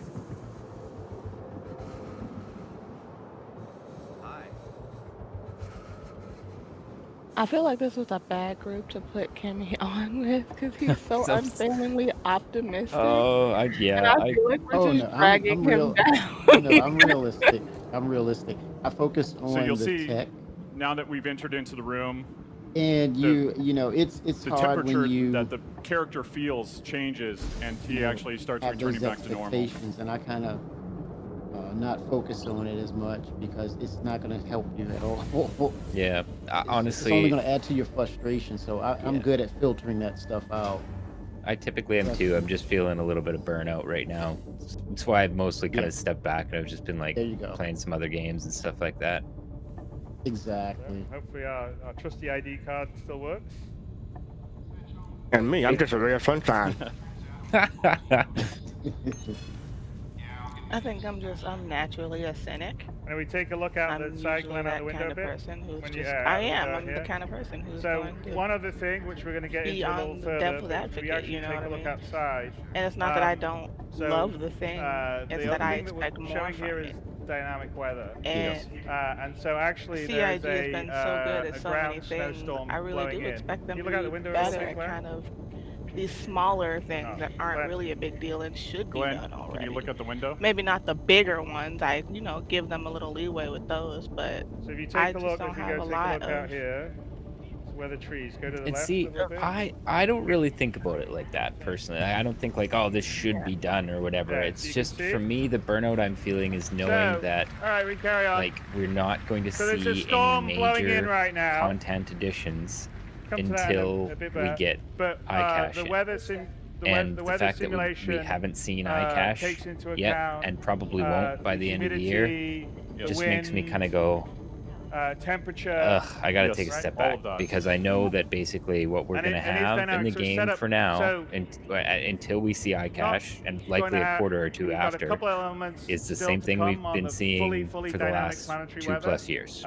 which would be volumetric planetary crowds and So volumetric that's where ground my fog. skepticism We have a and large amount of cynicism the comes. It's just pieces knowing in that place no matter what is on the for our weather roadmap for the sims, next and 2 we'll get into that patches in a or little bit, whatever, but it's not going to be carry on anything with really new our mission. until we get that big back-end So tech. we're going to go look for the data. Kimmy, you want to give a center brief to try and explanation of what iCaching steal the algorithm. is for Greystone? Oh yeah, basically So it says it in the demo, all of or your basically in the mission your briefing, items that you're you looking for carry, server each number. person's items in their inventory, whether it's clothing, weapons, ballistics, saved items, your actual money in game. It saves in state for you as you come and go. You play the game and you get out, come back in. It saves. Now, as these change dynamically, whether they're stolen. Sorry, can I interrupt just for a second? Do we want to pause the video right now while we do this? What do you guys think? Oh, okay. Okay. Go ahead, Kimmy. Continue. So with inventory, and the system is looking at each individual and saying, this is what you have, and this is what occurred during that day that you played. Those states will change, but also you have things that will write up to the persistent universe, game-changing things or large-scale things that happen. They are written to the persistent universe, and so that as large numbers of players who do things in the game and then change the universe in a sense, that writes out to the persistent universe, and it holds that state. But on a granular or smaller detail level, if you lose something out there or it's taken, you go back into the game and you have to get it back or build up to get those items again. So it saves all of those states in regards to your actual items. And it keeps a tally. That state saving is more important than what's in your inventory. It also means, for example, if you disconnected, with cargo on board, you could come back and you'd still have that cargo, because Right. that information is saved off of the game server. Locally. But that's really important too for these big sorts of missions that we're seeing here.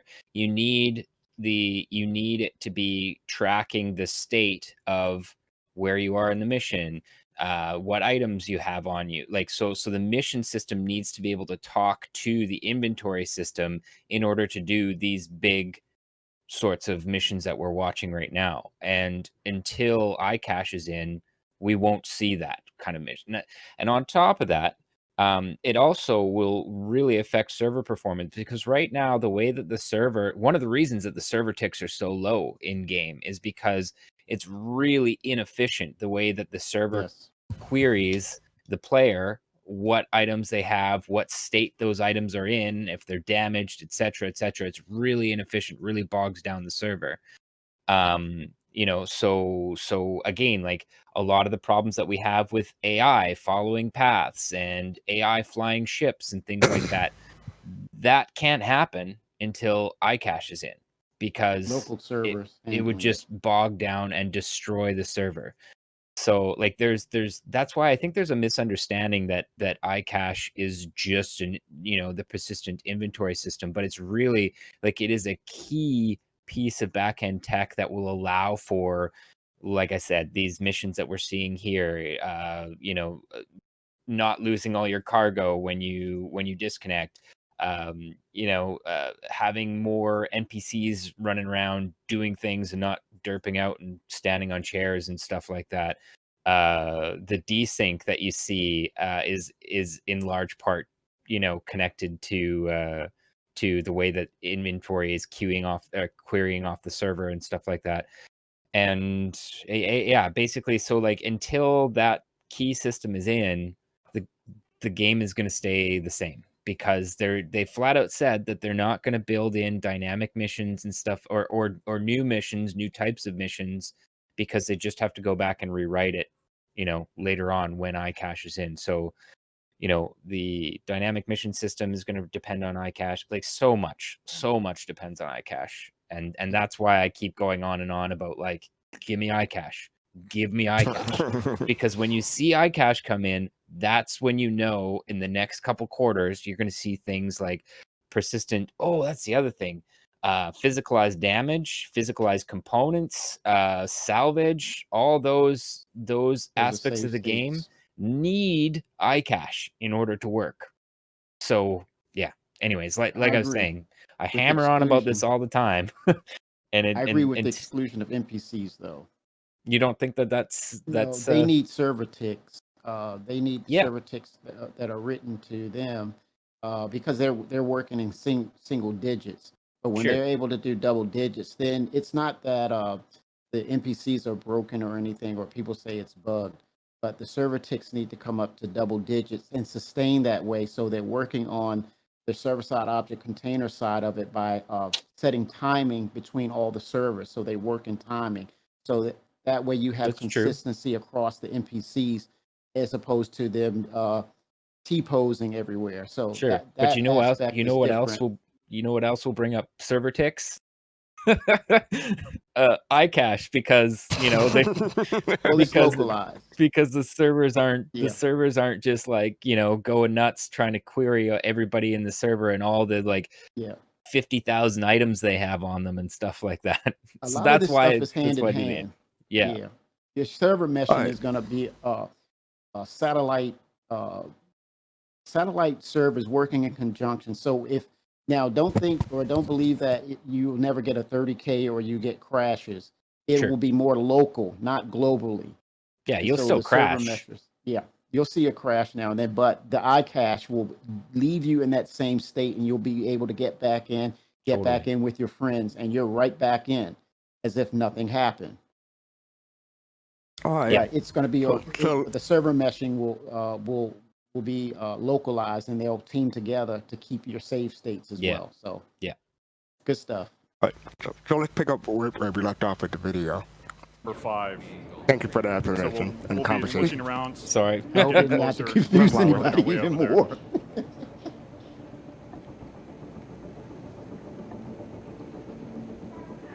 Yeah, I wasn't being sarcastic. I was being serious. Sincere. Well, I'm known as Maso into the weeds cast on the captain's table. And the idea with these kind of missions in the longer term is to have the ability to do like stealth gameplay, combat gameplay, solve some puzzles. Yes. So it's not just going to be about shooting people all the time. Well, and it's something that Tony and you and I have talked about a long time ago, which is basically breadcrumbs as well. So it opens up to other aspects. So we want a sort of combination of sort of the procedural dynamic stuff that would be generated by the universe simulation that Tony was showing earlier, plus some more crafted, multi-stage, kind of more narrative missions, and they all get mixed in to give you a really sort of nice flavor and variety of things to do. So, like, we need to figure out a good way. We're going to we kind of know a good way, but as a game player, you would actually have to suss this out. So we're going to go back here in the maintenance area.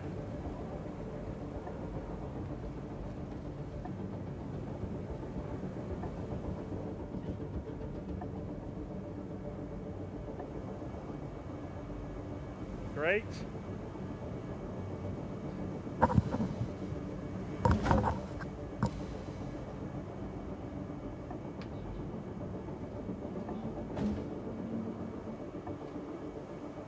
So this here is kind of what I was talking about earlier when I said that I was a little bit disappointed by this. In the future, obviously, the AI will have certain stems that they can react to. Because, like, and it was obvious when you were watching this that it wasn't anywhere close to being player places around in-game.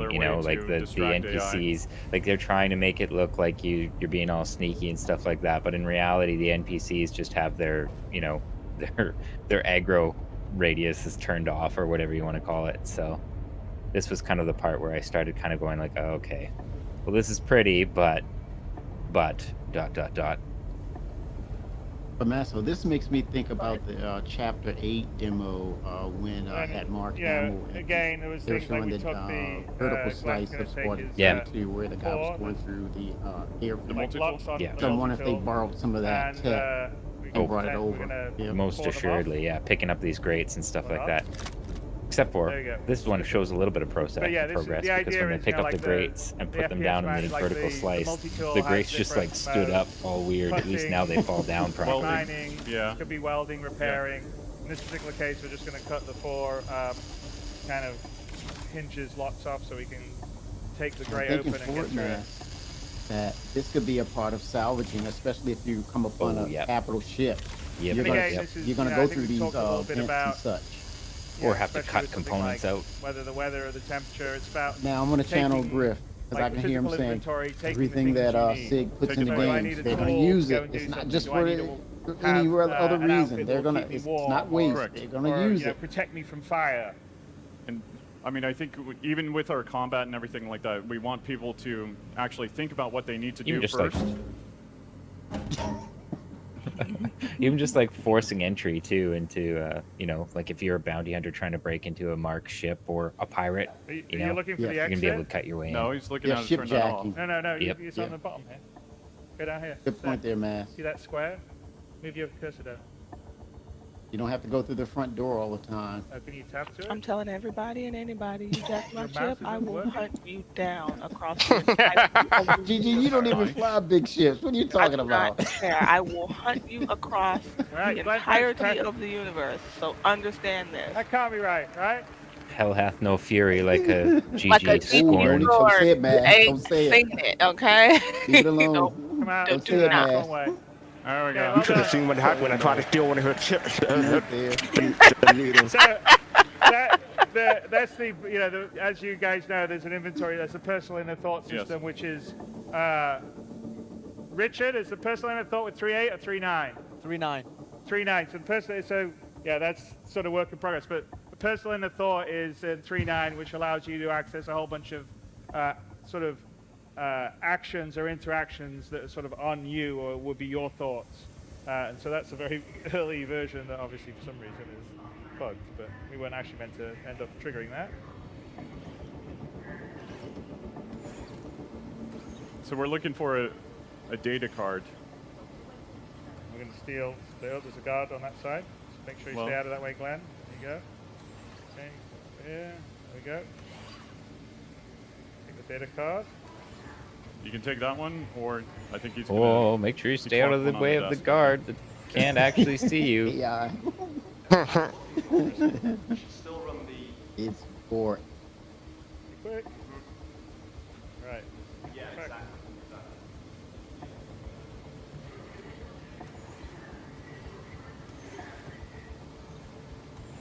But I see what they're trying to get here. Like, I can rag on them all they Maybe want, on but the like hit, this get would the be, other if side. this was an actual mission, this Yeah. would be pretty sweet. You know, it's rudimentary and like Mission Impossible By the style way, your one of the way in. reasons And why, yeah, there you go. Yeah. One of the reasons, obviously, why weapons to Microtech render you unconscious, They knock like you out, is supposed this to planet killing you. Yes, told yeah, we is need that to big time. It Very reminds me a cool, little bit of Hitman, the but like server with farms? more Server depth, farms, which yeah. I'd be Yeah.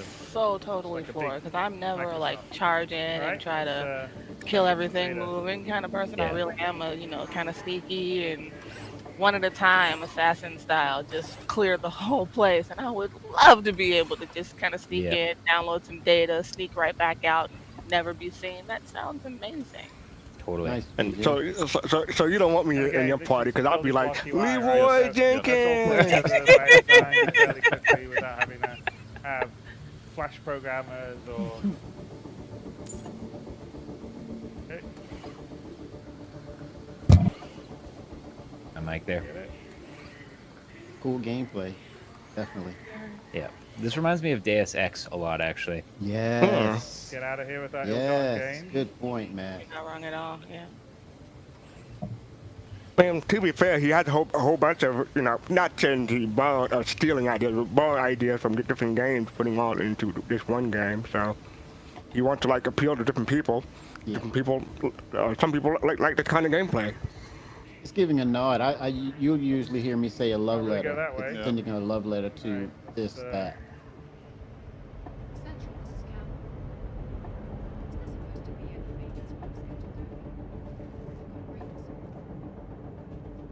ASX was Right, cool in I that know. aspect of Looks all right. stealth and Yeah. having to circumvent violence and Ooh, just all right, do Glenn. things stealth. Just pretend that you're blending in.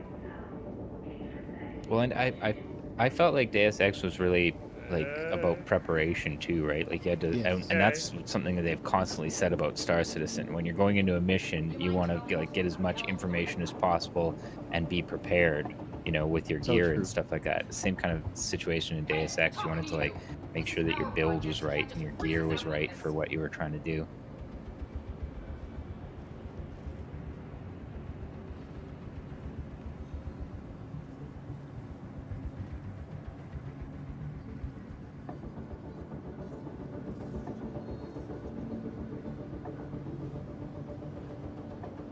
Disabling alarm systems,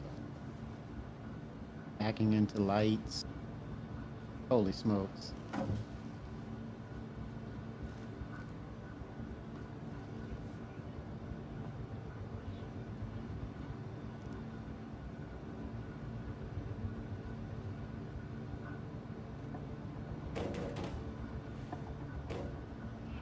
Ooh, jeez.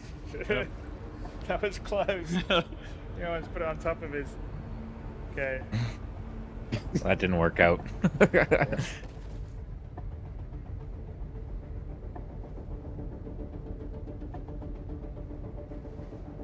At least it's not as bad as missing the jump in last year, the year before last CitizenCon. The Glen Yeah. jump. Oops, daisy. I think we better get out of here, Glenn. Yeah.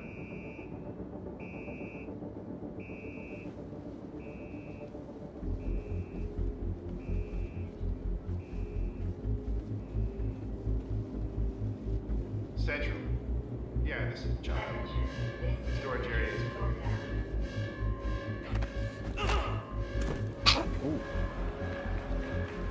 So we have non-lethal takedowns now. Yeah, that was Yeah, let's get out. Super Glen. Yeah, it's part of Yeah. So melee combat does ship Yes, to 3.8. yes. And You know, the it's a dudes lot more just than run by that, the but it's corpse non-lethal laying in the doorway. takedowns, you'll be able to fight, To knock people out. knock people out. I do really like that get non-lethal into, that physical non-lethal customers, takedown the though, whole where you, sort like of you grab the different arm and you levels just of like pull the punch, head left, right into the knee. right, block, left, Ouch. right. It's That all one's gonna actually hurt. physically made. So we've grabbed something kind of warm, but we're not really ready to it. We've actually stashed a getaway Yeah. environment suit. And Richard Trier, I want to bring up to the stage. So Richard's the lead designer on our actor feature team, and I'd like him to talk a little about what is happening right here and the beginning of the actor status system that will ship in 3.9. Oh, I remember So that what part. I you're was seeing impressed here by is this. basically an extension of the I room was about system. what's about to happen. And the room system contains temperature, wind speed, And a lot of humidity. Looks so much better and it now. basically Goodies. amalgamates all of that into what you're seeing on the HUD at the moment, which is the apparent Including temperature. me, I passed on the So digital the apparent goodies on temperature this actually one. comes in Like, oh, and is part of our snap. player status system. And the player status system is where you start to feel these environments, and the actual environments start to play into the gameplay. So you can see here that actually the physicalized wind, he's actually leaning into the wind, he's putting his hand up to try and shield himself, but he's not wearing the correct attire. So You he's can not tell wearing that the correct equipment, physicalized wind and he's stuff just here is basically like grabbed it's still like clothes on the and jumped janky side, but outside. that is And as something you that can actually see, is a lot it's better really now in cold. game. So he's starting So to true, shiver. man. A bottom side here, it is. Yeah, it's It's like some things are in game, Minus, see? minus Well, I 120 never said they degrees weren't, Celsius. Mr. So FC. obviously, you can only survive I said- like at least FC 2 taking 3 record minutes back in that there. temperature. So he's actually starting to undergo hypothermia, which is part of our But a status lot of the effects. weather and hypothermia and actually atmospheric ties things into the that they've been putting gameplay. in lately, So I've his been heart very starts to impressed raise, his stamina Yeah. starts Every to time I go decrease. out, He starts you know, to going to actually these mega physically planets start and to see seeing how you the can DLC literally of not white get out, into so he starts atmosphere. to There's become a more giant sensitive to the yellow light. cloud of smoke. Or, you And know what I audio mean? Just Yeah. starts coming as Yeah. well. watching the new to actually hype really maps sell come that out, your seeing body the is flora and shutting the fauna down. on the different moons And the player and status things like system that. I was really very, very it just impressed with. incorporates Yeah. multiple different It things. doesn't get so old at all. hypothermia is It- part of you the never temperature get tired of gameplay, seeing it. and you're It's- seeing the cold yeah. aspect here. I But literally walked eventually up that to will the be water's edge for heat of as well an as other ocean active and states as well. watched the You waves can see he's lapping up starting to against it. It see was the other so value on here gorgeous. that you And see is the Wow. apparent the temperature. water but the other mechanics value is is so the body nice. temperature. Now the body temperature is And I tracking remember your watching this internal and being really body, so- excited for and I think it's, microtech, what is it and down then by now? It's getting like down microtech at, like, and going minus- there now no, and 33 getting like degrees droplets Celsius. on drop your shadow on on your the visor, thing. So we're not in the suit. We actually have hearing a the suit wind with whip straps and that watching we're the looking for. trees The bend other thing in that you the. may have It's noticed beautiful. when Glenn That's was something going that to we the first-person haven't view. really like this. But We need the have, sound we're working still. on Like I find environmental that shader the effects. you don't So hear there the is actually, wind there very was snow well, and accumulation on the jacket that you wore. You noticed, you go back and look tech at what they're it working on was with like the when you got bending it and what it trees and is stuff now. like that. That's something that we And still with need to that see. accumulation is meant to be for things like snow, rain, dust, dirt, and that's something that we're looking to have in 3.9. And so that, you really that, feel that the depends on the environment. biome, basically your environment. So, Yes. and it'll build up over time. Fill up. So we better get a warm suit on because otherwise we're gonna essentially pass out and then So die. this suit is actually cold, so hopefully when Glenn puts it on, you'll see actually that it's actually frosted, so you can see your actor's actually shivering here as he's putting it on. And this suit is more that of was the cool. Caldera suit that we revealed in the character archetype talk, and this is an environment suit that's built for these extreme climates. He's really cold. He's really cold. Oh, I love that part. That's the part that got me when I first So saw you'll see it. the visors Yeah, frosted up. shivering. You can see and it. it'll- This is like getting into your car when it's frozen. It's frozen, and the visor's actually frosted up, your suit's frosted up. And as your suit kicks in, this suit has an operating range that can actually survive these temperatures. Yep. It's a physicalized microtech. So yeah, and if we go, yeah, and you'll see it now Mm. because the same effects that we saw on the windshield, you definitely see. Yeah. So think of it like your car. So visor, you're going to see because it's a big snow, winter storm, snow slush that's warm in here as it's going out though. It's going to start to get slush, and what we're going to see This gets me excited is for pyro Lessar is when it comes. tough, and then I think. The other What person will that they I'd do like to with bring heat? up is Will Mike you see Snowden, heat waves, who's the director of radiating visual heat effects, and his on team your screen is if it's too being intense? responsible for They all did the have environmental heat shimmer weather at one effects point. here. It was way And this is overdone and what we're really doing on annoying, the but snow I side, imagine but they'll bring that the back. same could work in Ooh, that's an you know, atmospheric a desert planet for effect dust, too. I don't think you'd see rain, heat and shimmer we've actually prototyped a lot of this stuff in, outside snow, like but you're on an seeing airless the moon. snow has been our Oh no, I mean thing, somewhere in first pyro, example. maybe So I don't know if you wanna talk about magma some of that's this stuff. Yeah, I on mean, one so of this those, is all moons the or main thing planets. about these effects Yeah. is they're completely data driven. So I'll put a lot of time into creating these rule sets. The way that we author the effects is completely different to anything we've done before because we know that we can make beautiful looking storm effects, but the really cool thing Yeah, about I was this, really no pun impressed when I intended, first saw is this that last year. It's literally the data Yeah. that the planet gives us. Fast So this Cart. I was ties in with the excited. Planet Tech V4, Yeah. which obviously we're showing off today. And, It and ties this in suit with was in the all digital active goodies, status as stuff. I was It's saying like bringing earlier, everything and together. I passed So on they it, look fantastic, and but they're someone completely driven in by the, what the game community, data is. Yeah, the temperature, so happy they gifted me altitude, Yeah, humidity, one of their digital goodies, and and I was so able to systemic get the and suit. So Yeah. I will not and it'll slip be or affected by sleep time on of day digital and other goodies things. anymore. Absolutely, yeah. I mean, so the rule sets are things like temperature, even elevation, wind strength, wind direction, even Speaking of angle. armor and stuff There's a like lot that, of so one thing complexity in I'm the rule really set that excited makes for it is really easy actually for us in the long armor term to make V2, those effects where across like all all the the kind of different hundreds armors of are going to planets have that a will lot eventually more, exactly. a lot You more know, obviously you can see the differentiation effects of the between the winds armor on the suits and stuff like that. vegetation. Yep. So, and as you see here, we're in fog. You Physical see Yeah, states really of having them to now. sit our down and visor consider is getting, you know, what Yeah. you're it's wearing like and you where would you're be, wearing you it know, to and why on a you're putting it snowstorm. on. You're Absolutely. skiing or out Exactly. there. Yeah. Yes. So And we pockets. stepped into Pockets. it. We actually had a rover that was Pockets on everything all the So, time, full please. right now. One of the things before we go on too far, the other thing is with the armors, you will run into planets that are outside your temperature range, and so you might last there for 15 minutes, but obviously we want to make sure that it's very lucrative for you to be able to, you know, go in there and risk reward gameplay for it. Yeah, so be equipped. That's why you would have a big They ship recently talked about and buy different physicalized armor and armor. store it. Okay, so here's our rover. Some planets, I'm waiting to which see we where the hit with a gravity little is so top. heavy that you And have to this is have gonna heavy be a armor much that more it's more mechanical, that larger will example assist of you in the moving. class close sim. interaction. Yeah. system. Oh, Yeah. So- I thought it was a game Alright, Glenn, let's presentation. This is the get the top presentation off and talk about and the get into the cover. Cloth.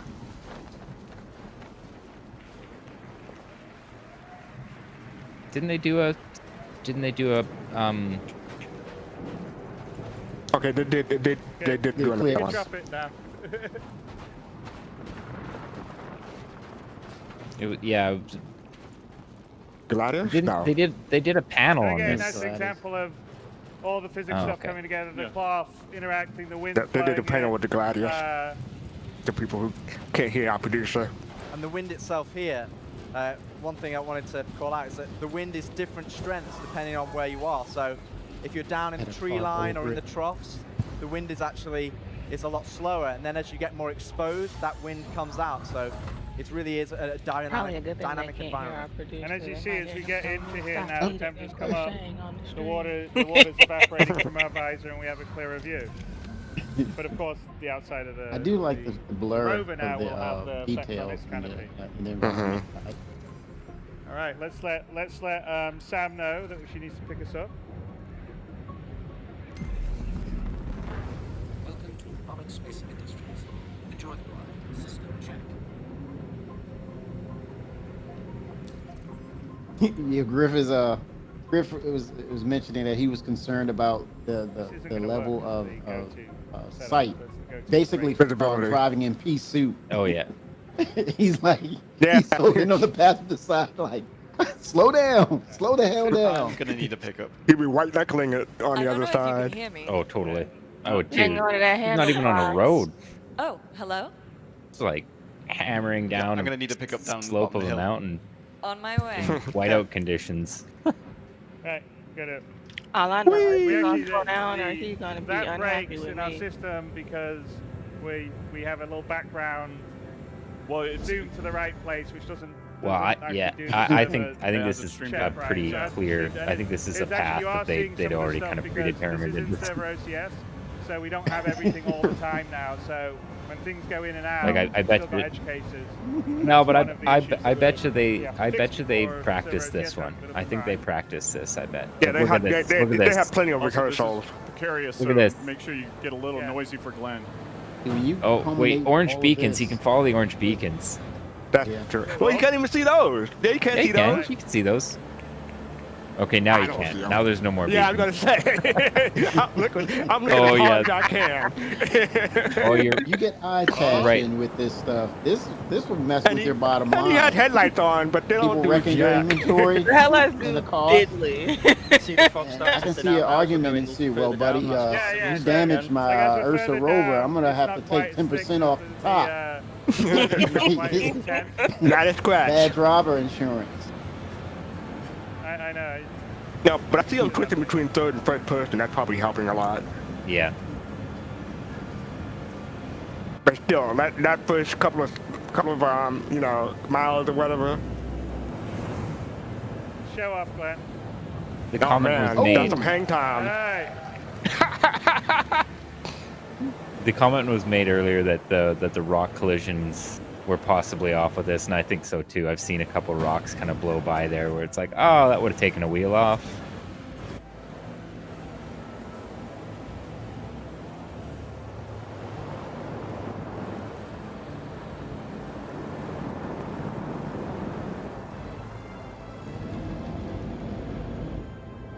Seeing that carrot go overhead though was pretty epic. They probably turned the traction up on this vehicle up to 11.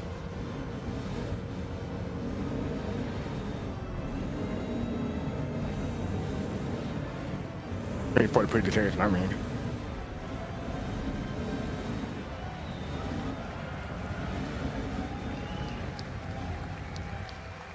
Good job, Glenn. Yeah. And I think that was the carrot, the dangling carrot for us. I remember was to when it was see almost the carrot impossible to get a operate. rotor into And a Yeah. it's like, oh Now god, we can we do want it. this shit. Great. Totally. This was like this set Gib Carrick fever to the Yes, the meme. Yeah, that's what I was commenting on. That's a good one, gun. And here's an example of, so we're talking about storage.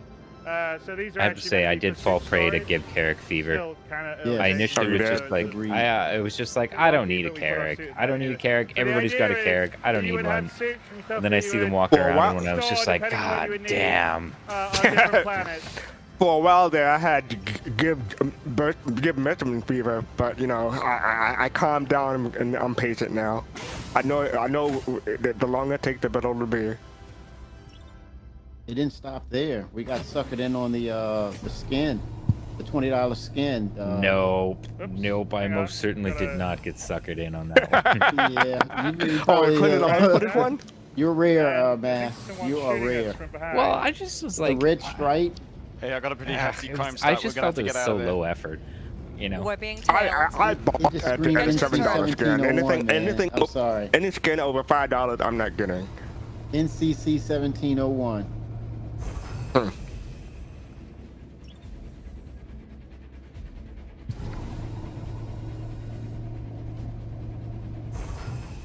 Come on. So this is our first iteration of ship AI in atmosphere. Yeah. So we are being tailed by Microtech Security because they figured out that we've stolen data and we're making a getaway.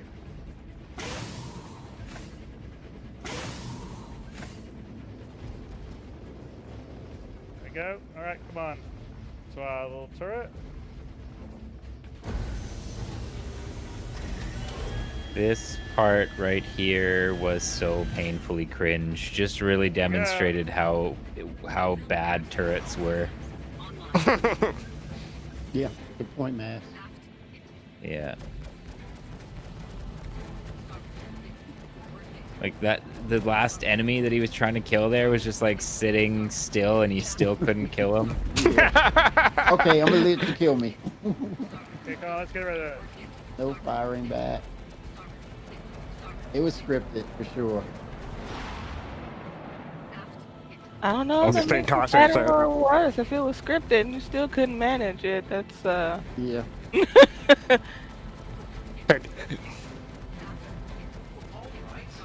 Yeah, Shane Wrong Thompson way. agrees. He said this is why they picked the turret. Yep. Well, yeah. Plus, also these ships don't. Like, if you look, these ships don't have shields on them. Like, these are just direct hull hits whenever they hit, and it still takes them. Come on, Glenn. God knows how long to kill them. Come on, Glenn. Hey, Sam, what do you bank? So much better now, for sure. So Okay, much come on, better. get him. I just have a hard time in like the cringy moments like this with like Chris trying to make it like trying to hype it like it's all intense, and it's like, oh my god. Everybody look away. shield your Okay, eyes. last one. Okay, we got one more, right? Was that all of them? No, there's one more. Here he is. Okay. On the plus side, man, like a lot of the shots that he was missing Sam's there, basically now flying the you ship wouldn't. to try and give Glenn a Yes. good shot. All right. Turrets are Oh, actually get pretty it. good now. Actually, really good. And the targeting system Come on, Glenn. is a little better. Probably Yeah, not. yeah. You got to do it. Like Go this on. here, this part. Oh. Yeah, you can actually see the snowstorm in the distance there in the background. As we're leaving, that was where we came from. One last fighter. Chris is filling in. Yeah. Ad-libbing it. Hurry up Come and on, kill Glenn. that No pressure. last fighter. We gotta move this thing on. No pressure. That's what Joe, he just take him said. out.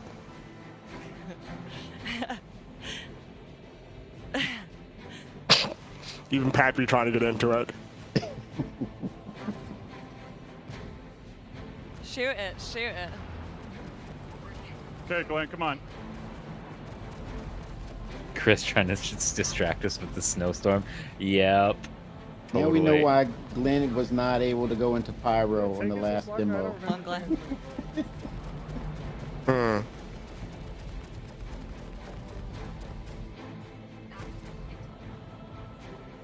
Okay, I had forgotten about this part. I didn't know it took this long. Ooh, wow. Yeah. Ouch.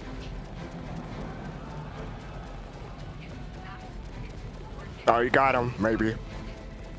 Come on, Glenn. There we go. There it goes. Woo! You So what think am I so? getting? The whole When crowd. it keeps going. The whole crowd just went, yeah! Okay, we had our mission update. We get it later. Okay. Let's get out of orbit then. That's a bit, I'm like, okay, what was the mission about now? When we run these run-throughs, it did not take. That was the No. longest it's taken. Yeah. It was a bit nervous on that one.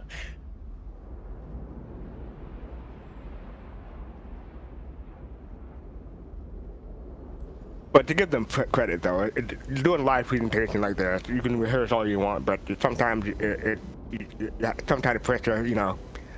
Yeah. Yeah. Like, I've tried streaming and tried to make good content. It's not easy. It's kind of cool too. I don't know how Just go people to do the it. sort of side around, like the side.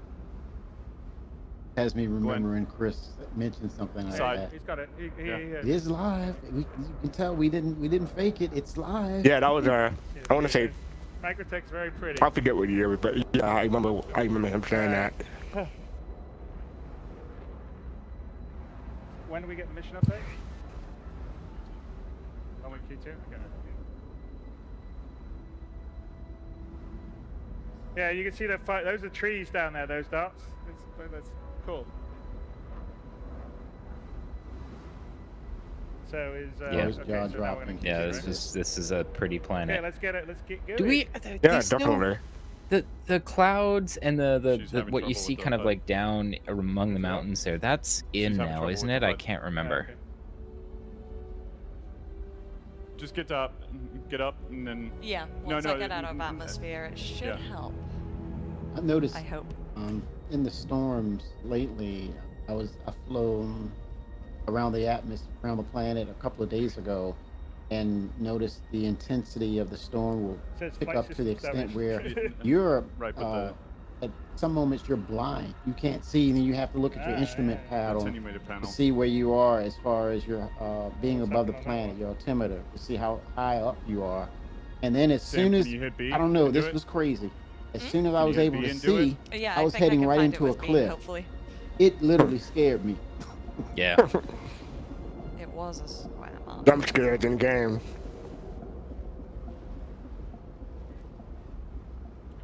My personal favorite thing is coming out of Quantum, and I forgot to slow down before I went into Quantum, so I'm doing like a cool 700. And I come out of Quantum, and there's a giant asteroid right there. Yeah. You know, and there's no circumventing it. Kaboom! It's always fun. I don't remember quantum into a planet, and the planet just gets bigger and bigger and bigger. You don't know when it's gonna stop. And then sometimes it doesn't. Yeah, Crusader, when it doesn't, and then you go kaboom. Anxiety. It's like, okay, slow down. It's What like, the- please, whoa, please, whoa, please, whoa. please, please. Yeah, break. Right. You have no planet came out of control over nowhere, though. control. It should be. Should be coming. So when's it come?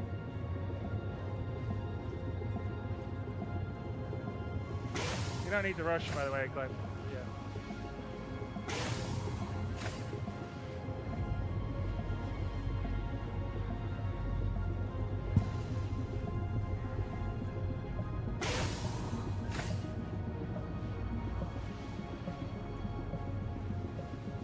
What's that?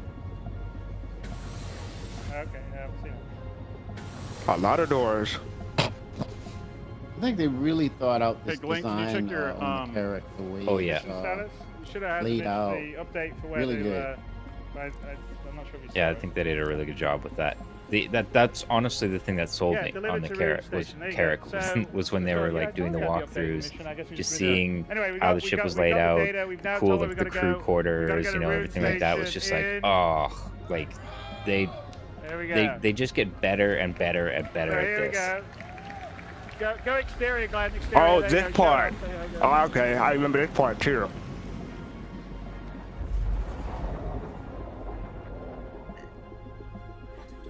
Yeah, I forgot most of it, but there's like specific key things that you know still stick in my mind.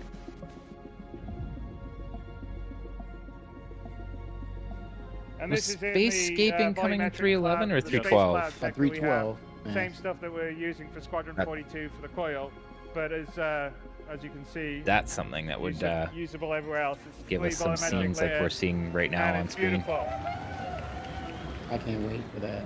Something that I will say that a friend brought up to me the other day was regarding my patience Here with we're, so we're at the CIG. jump point. They are to building a the pyro business system. Now, and a you don't pioneering video necessarily game at need the same infrastructure time. for jump Yeah, points. two, Two games. Two games. Right, and this is a business that they didn't have anything created yet. You know what I mean? This is everything starting from the ground up. They didn't even have an engine when they started building these games. So most AAA games do take 10 plus years to create. I feel like a lot of this is that we've been a little bit too involved in the creation process, and so now it's almost impossible to be as patient as is necessary. Yeah, I think that's something that a lot of people overlook. Actually, it's that when they're saying 8 years and there's still no game, and they made this much money, and it's like, well, they didn't have that to start. You know how long it takes to fully furnish, and how much money it takes to fully furnish multiple offices around the world, hire, train, like, and imagine all the bandwidth they got to pay for. Yeah, exactly. Yep. Excellent point, guys. Excellent point. Stop and basically drop something. I mean, it's not like Call of Duty where they can turn out one every year because they Right, already have the assets they've from the already previous had game. eggs, and not only that, but they've had 30 years going of yeah. Now, obviously, time to put in and have one coming out every year. Hire, train, etc., etc. Yeah. All the HR. They talk about the they talk about the mismanagement in the early years. Well, like, of course you're going to have some mismanagement when you're building the company from the ground up. And operating so costs. This is not really this isn't a very R&D. traveled jump Man, point. that was research and development in and of itself, man. As you can see, I love this shot right here, though. delineating where the point That's Yeah, definitely why beautiful I'm able shot. to filter a lot of this out Sam as is far going as to line itself up the patience for us and to getting yeah. things jump online. to pyro system. Truly, this is incredible. Thank you, though. Uber Nerd. We always appreciate you, buddy. Yep. Thank you, This nerds, is for coming essentially in, sort of the infrastructure hanging out with us. 7 to the you nerd. occasionally would, you can have Uber. around. Some places would have bigger stations, but as I said, the pyro route isn't a very particularly well traveled one. But also with this, Oh my God. I guess with the Cloud Tech, you see Uber the Nerd possibility rated so wow. hard of that my going into stream mines. dropped. I know. Yeah, I mine get- too. it paused. Just- I got good internet. I have good Uber Nerd, internet. thank you Man, for you that murdered raid. my internet. I feel Appreciate you, open sir. up, Holy smoke. Thank with you. these unique points of interest. Uber nerd. Welcome everyone from Uber Nerd Stream. We're watching CitizenCon, or the last presentation from Welcome, CitizenCon Uber Nerd. 2019. I'll put the link in. Let's We're do about it. 12 minutes away from the end. The adventure continues. 07, y'all. Nefarious RP, thanks for the follow. 07 to you.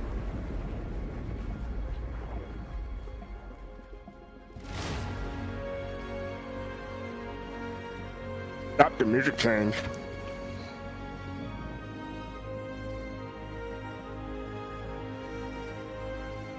That's actually a This is great. Watching this gate open was like, and I love how you can just kind of see it repeat off to infinity down, It looks so cool. Love letter to Stargate, for sure. I used to watch that with my mom. That's what I was just gonna say. Oh, ain't that cute? But that's cool also. Your mom's into sci-fi. So That is going through freaking a cool. wormhole is a little bit like My mom riding and Okay. my dad, actually. You don't really have This is much, unrelated, but giant. You my have wife light brought some lateral food in, and now control, there's like but a it's pile of really not a animals current. next to me, so my green screen may go down here. Keep inside Okay. the boundaries of the wormhole, and actually, if Sam gets a little some close, flying you'll that they're sort of see doing interference because- on the Family screen. name. Get some plan they're doing, because if they hit that edge, well, I mean, Stanton's just when going away in the we're playing, background, if we hit the edge, it'll be bad Arrows news. coming But in here. hopefully, they have some kind of bounce back or something like that for them. They got Yeah, close and a you couple can times to see the there's edge in actually a the current that we put in presentation. in I remember the this wormholes, and you was sort of see the brought up the particles first that are time giving back in you what the idea where the 2016 with center line current is. Mark You have Skelton. to anticipate to keep on the course, because if you don't, and you go off and you go into the boundaries of the wormhole, you could end up just being spat out in just space in the middle of nowhere, or severely damaged. Yeah, he just said you'll wind up in the middle of nowhere if you hit the boundary. You can't hit the wall. Yep, Damage he's and death. contemplating. Or you can get thrown out to somewhere you're not sure where you are. Yeah. Mm-hmm.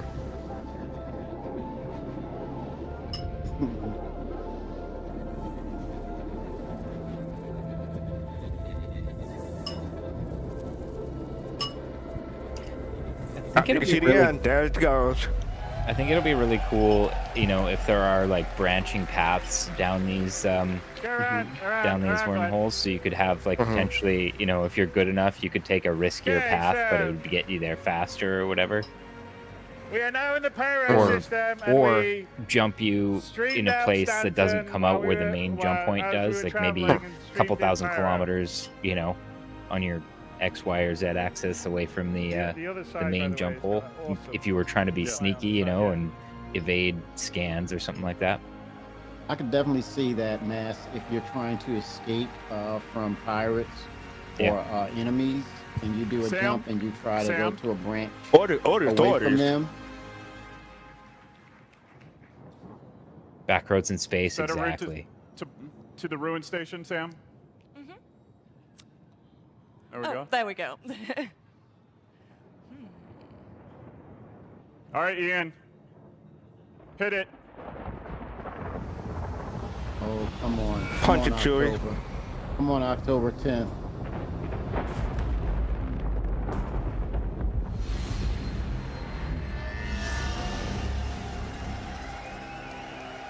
Good job, guys. Good job. Good job. We made it. Definitely get some information about where we are in regards to getting power at least, right?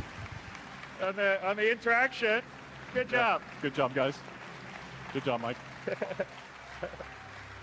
All right. Sorry. Hang on a sec. I get another. There should be a slide that we go to. Not a ship. A slide. Come on. What's the slide? There you go. Anyway, so in this coming year, we were sort of showing you what we're going to do. So we are going to have the pyro system next year. Obviously, that brings in jump points. We're going to have dynamic weather. We're going to be, Microtech, you're going to get the planet itself in 3.8. But we'll be opening up new Babbage in 3.9. We've got moons of Microtech that come in, I think, in 3.9.2. And we'll be continuing. Okay, so we have dynamic weather, sort of. We don't have pyro and we don't have jump points, and I'm just gonna say it, we're not gonna have that by the end of the year. Coming together, and at the detail that I didn't think anyone thought would be possible. So, I can't disagree on that one. Because you have December, that's another quarter we work on, and when you look December at pyro, 31st, there's nothing habitable in there other than the space station, which is ruined. So I'd like to give a big shout out to they've come a long way with everyone space stations because they have the back end tech and the assets to put together, string together space stations. So I wouldn't count them out to some extent. Maybe just a planet or John, two. who I didn't pull up, he got lucky. He didn't have to go in front of people. I don't know. Over there. Then how do you get there? Disagree with and is it going to be on a different server? You know, how's that going to work, right? Like, I just feel like there's too much for them to work out in the remaining quarter. So thank you, to all the developers, because I can stand up here and you guys all clap. Crusader, and it's nice that's for me, on the but docket. really, as well, I'm not doing all this stuff. There's a lot of really talented the thing developers is, who do it's everything good that you've to been know that we here, don't know. During the day, but we're going to they've worked hear really to some hard, extent and I where think they are and what things like CitizenCon is going to be are one of the delivered coolest things. So they hopefully get to soon. come, Because they get we to have meet all another you quarter guys, for them they to get get interact with working. people that are And appreciating the the work good they're news, doing. right? So, in this I wanna say pandemic, the thank you good to all our news with developers SIG today. is Worked really, really hard they and didn't do have a to do great a lot job. of preparation for a full-blown CitizenCon. So hopefully that works in their favor as far as developing new stuff. And then we also have, obviously, the event staff and the volunteers have done an amazing job. MasoKast, I just have to say, same thing with Gigi. Are you going to share what you've been giving? Going back to the very first ones and to what we are now is amazing. I didn't get any. The dogs ain't getting any. I didn't get any. I think, I don't know what Leia is, but she was producing it. But she did an amazing job. David Roth, he did an amazing job. And everyone that did it on the support side. To everyone on our operations, support, marketing, thank you for CG. And then you guys, thank you so much for supporting this crazy dream that's getting a little more real every day. Thank you, really, totally. So everyone out there on the internet, everyone here, you know, we couldn't be here. We wouldn't be getting to do this amazing stuff without your guys' support, so we really appreciate it. And so, yeah, I am very thankful. And I guess we talked about maybe, do you want to see the carrot commercial one last time or something? And then we get some drinks, and I'll be there and sign things. And okay, all right, let's do the carrot commercial. And thank you very much, everybody.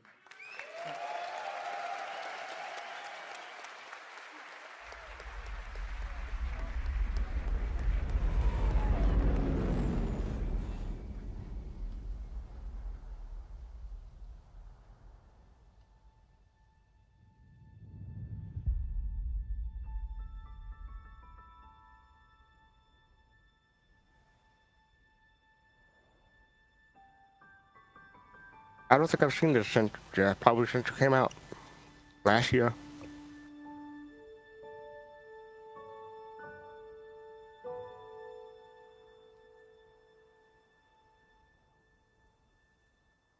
My father always used to say I had wanderer's legs. Pretty skies. Give me pretty skies. Give me pretty skies. They demoed this once actually too, where the nebula that you see, you know, from down on the planet isn't a skybox. It's like an actual gas cloud out there somewhere. Cloud tech. We all wonder, what's out there? But Give for me, planetary was jungles. more than Like that. I would kill for that sort of space, for a sort of Avatar-esque space. You know, This what I mean? reminds- Kind of like what they were just showing. That hand scene just now reminded me of Gladiator. It did, yeah. Yeah, this right here. a stranger in my own world, I set out to find my path.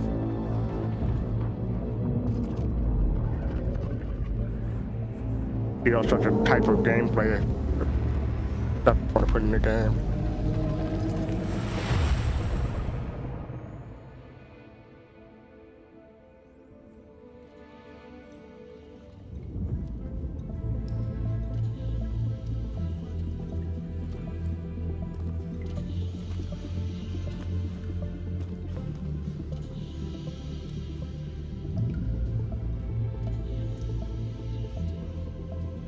New gems to mine. Yeah. That'd be funny.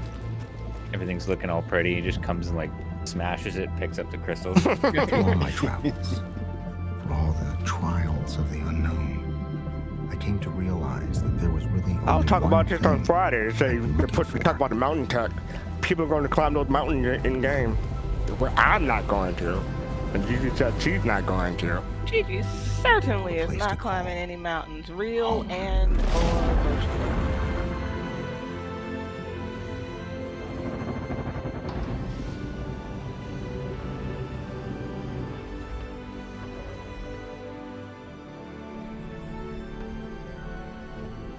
Yeah, Griff made a good point of mentioning in this video that the carrot was reiterated and they came back and updated it accordingly to the design spec.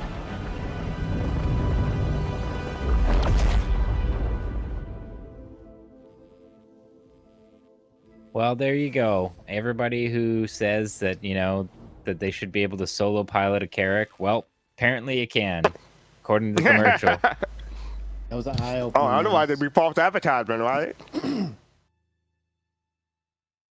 Well, if you let a friend of mine tell her about the freelancer, Vital was in the he sure didn't get that, so.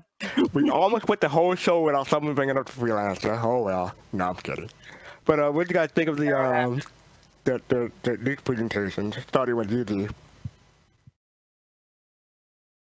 I mean, of course I loved it. I've watched it before. I knew I would enjoy it,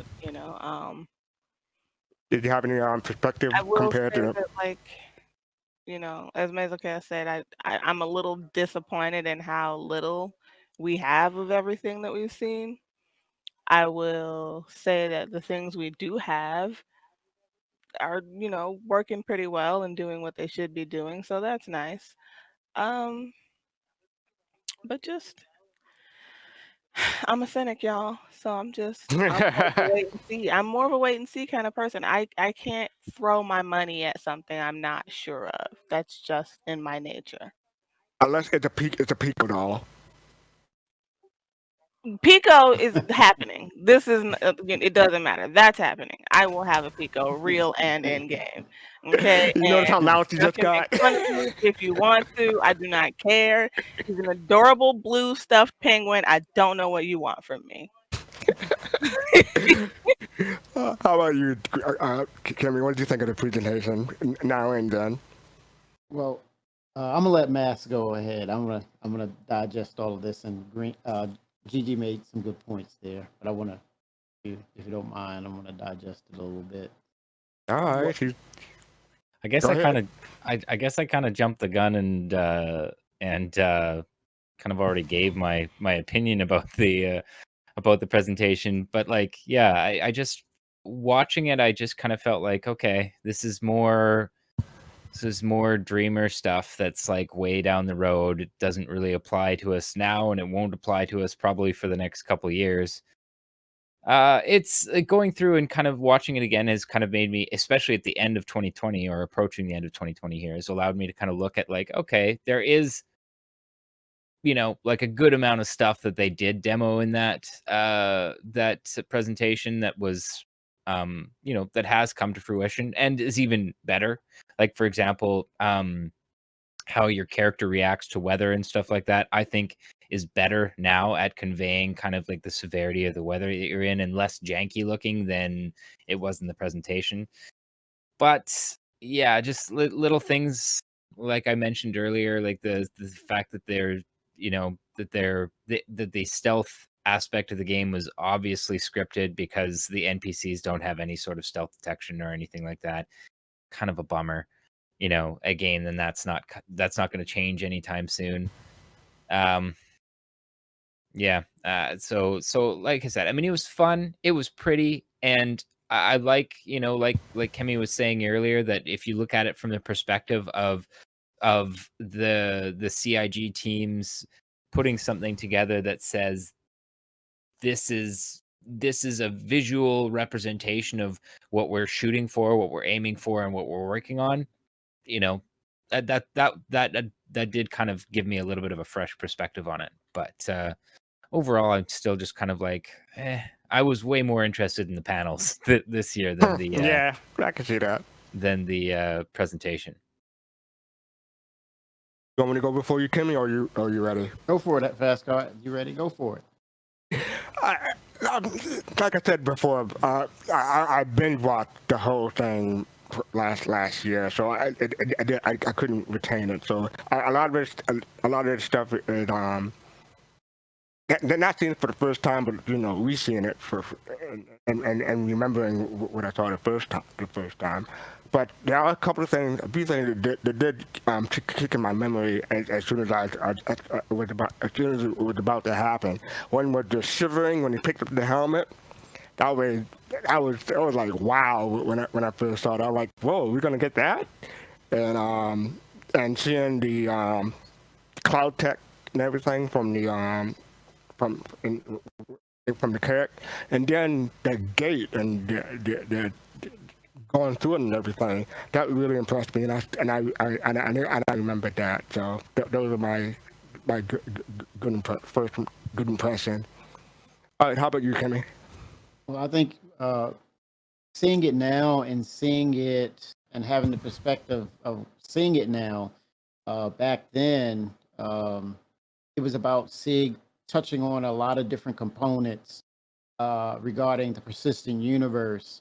And not revealing the back end foundational tech that was needed. It was kind of like a small post at the end to say, okay, this is what we need.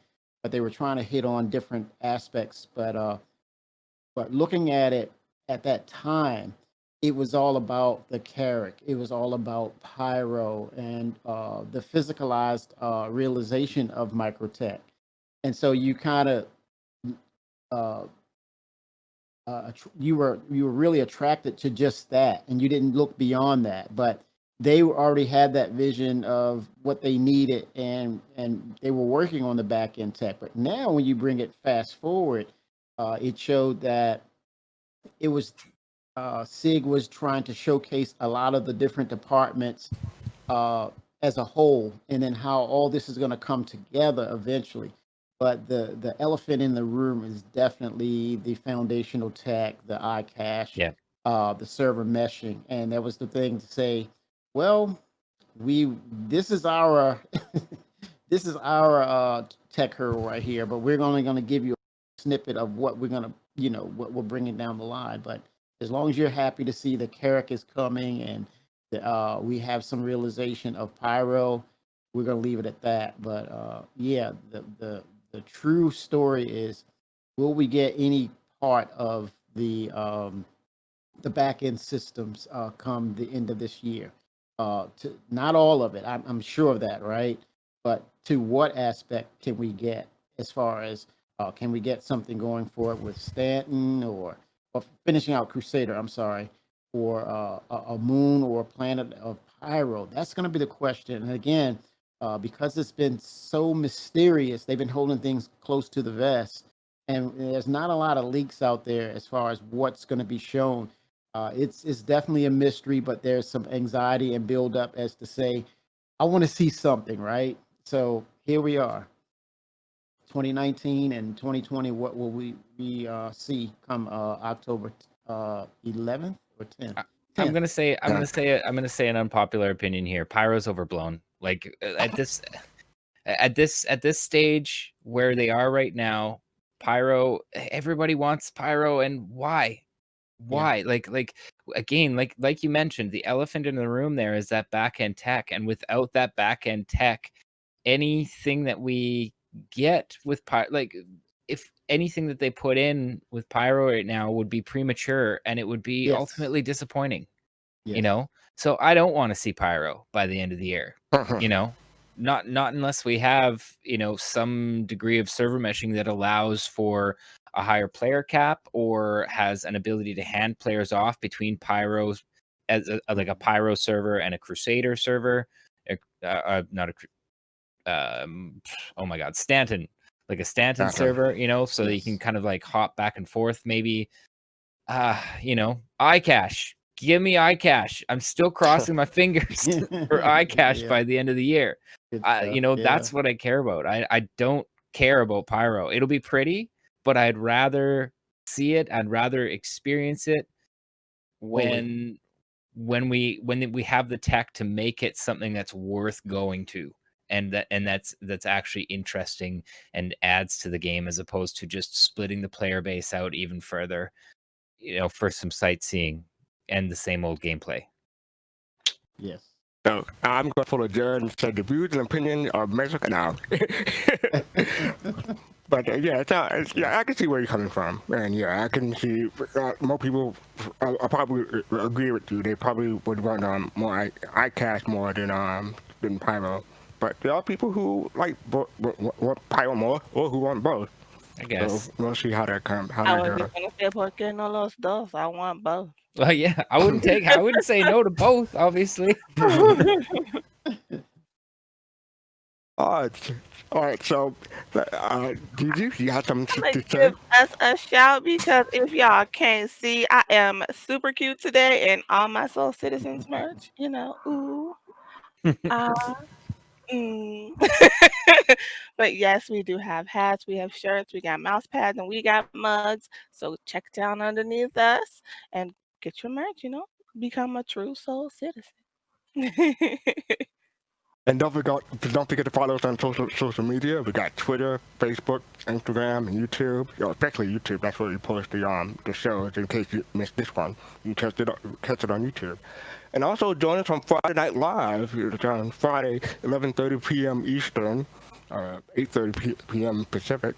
So come on by for that. Maso, you have anything you want to plug before we go out? Actually, I guess, yeah, I haven't been streaming a lot lately. But I'm working on something called the Absolute Zero Effort podcast, and we're basically tackling not so much video game stuff. It's a bunch of my other kind of nerds friends, and we're lining up kind of some experts in different scientific fields to do some wild speculation. Most of us are completely unqualified, so we like I said, it's in the name there. It's absolute zero effort. We have done no research, but we will absolutely speculate wildly. So if you want to come yell at your screen for an hour or so while we get things wrong, that's something that I'm working on. So that will be I will be broadcasting that on my Twitch stream. So that's twitch.tv/MasoKast. But primarily it'll also be going up on YouTube channel. Just don't have that all together. But if that is interesting to you, if you like science, futurism, tech, stuff like that, we're going to do a bunch of different episodes. We've done one already on consciousness transfer, which was really fun, cloning. Done a really, really like hodgepodge thrown together, absolutely zero effort one on the discovery of phosphine gas in the atmosphere of Venus, which is a pretty strong indicator for life in the atmosphere. But yeah, so that's the kind of stuff that we kind of deal with. I will be giving updates on that kind of stuff on my Twitter, which is MasoKast, just at MasoKast on Twitter.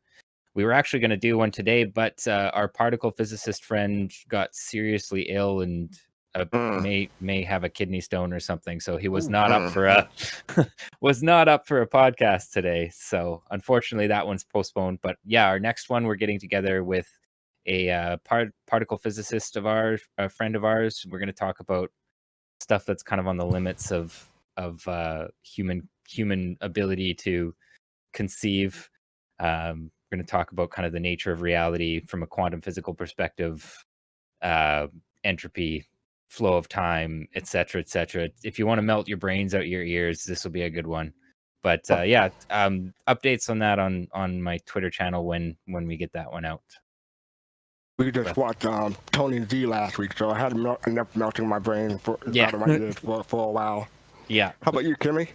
No way can I follow that, but you can reach me on Kimmy65, streaming on Twitch. Do a lot of Star Citizen stream, gameplay, tech questions, joystick setup, debates, and discussions and how to set things up. So you'll find me there. I'm hanging out, and I'll pop in on Friday Night Live and have conversation with everyone in regards to gameplay and whatnot. So definitely good stuff. Good stuff there, MasoKast. And you, GZ?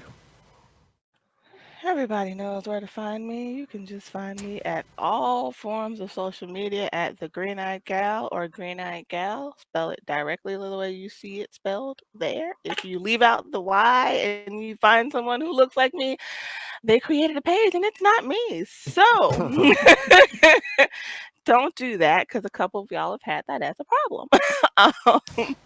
So let's not do that anymore. Okay? Great. Wonderful. I'm gonna link you as soon as I can find the link again.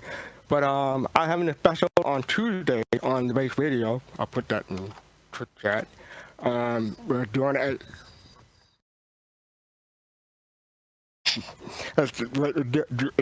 a special episode on Base Radio from Tuesday doing a Flight of Rhythm. So it's like R&B, soul, and some pop coming by. That starts at 8 p.m. Eastern.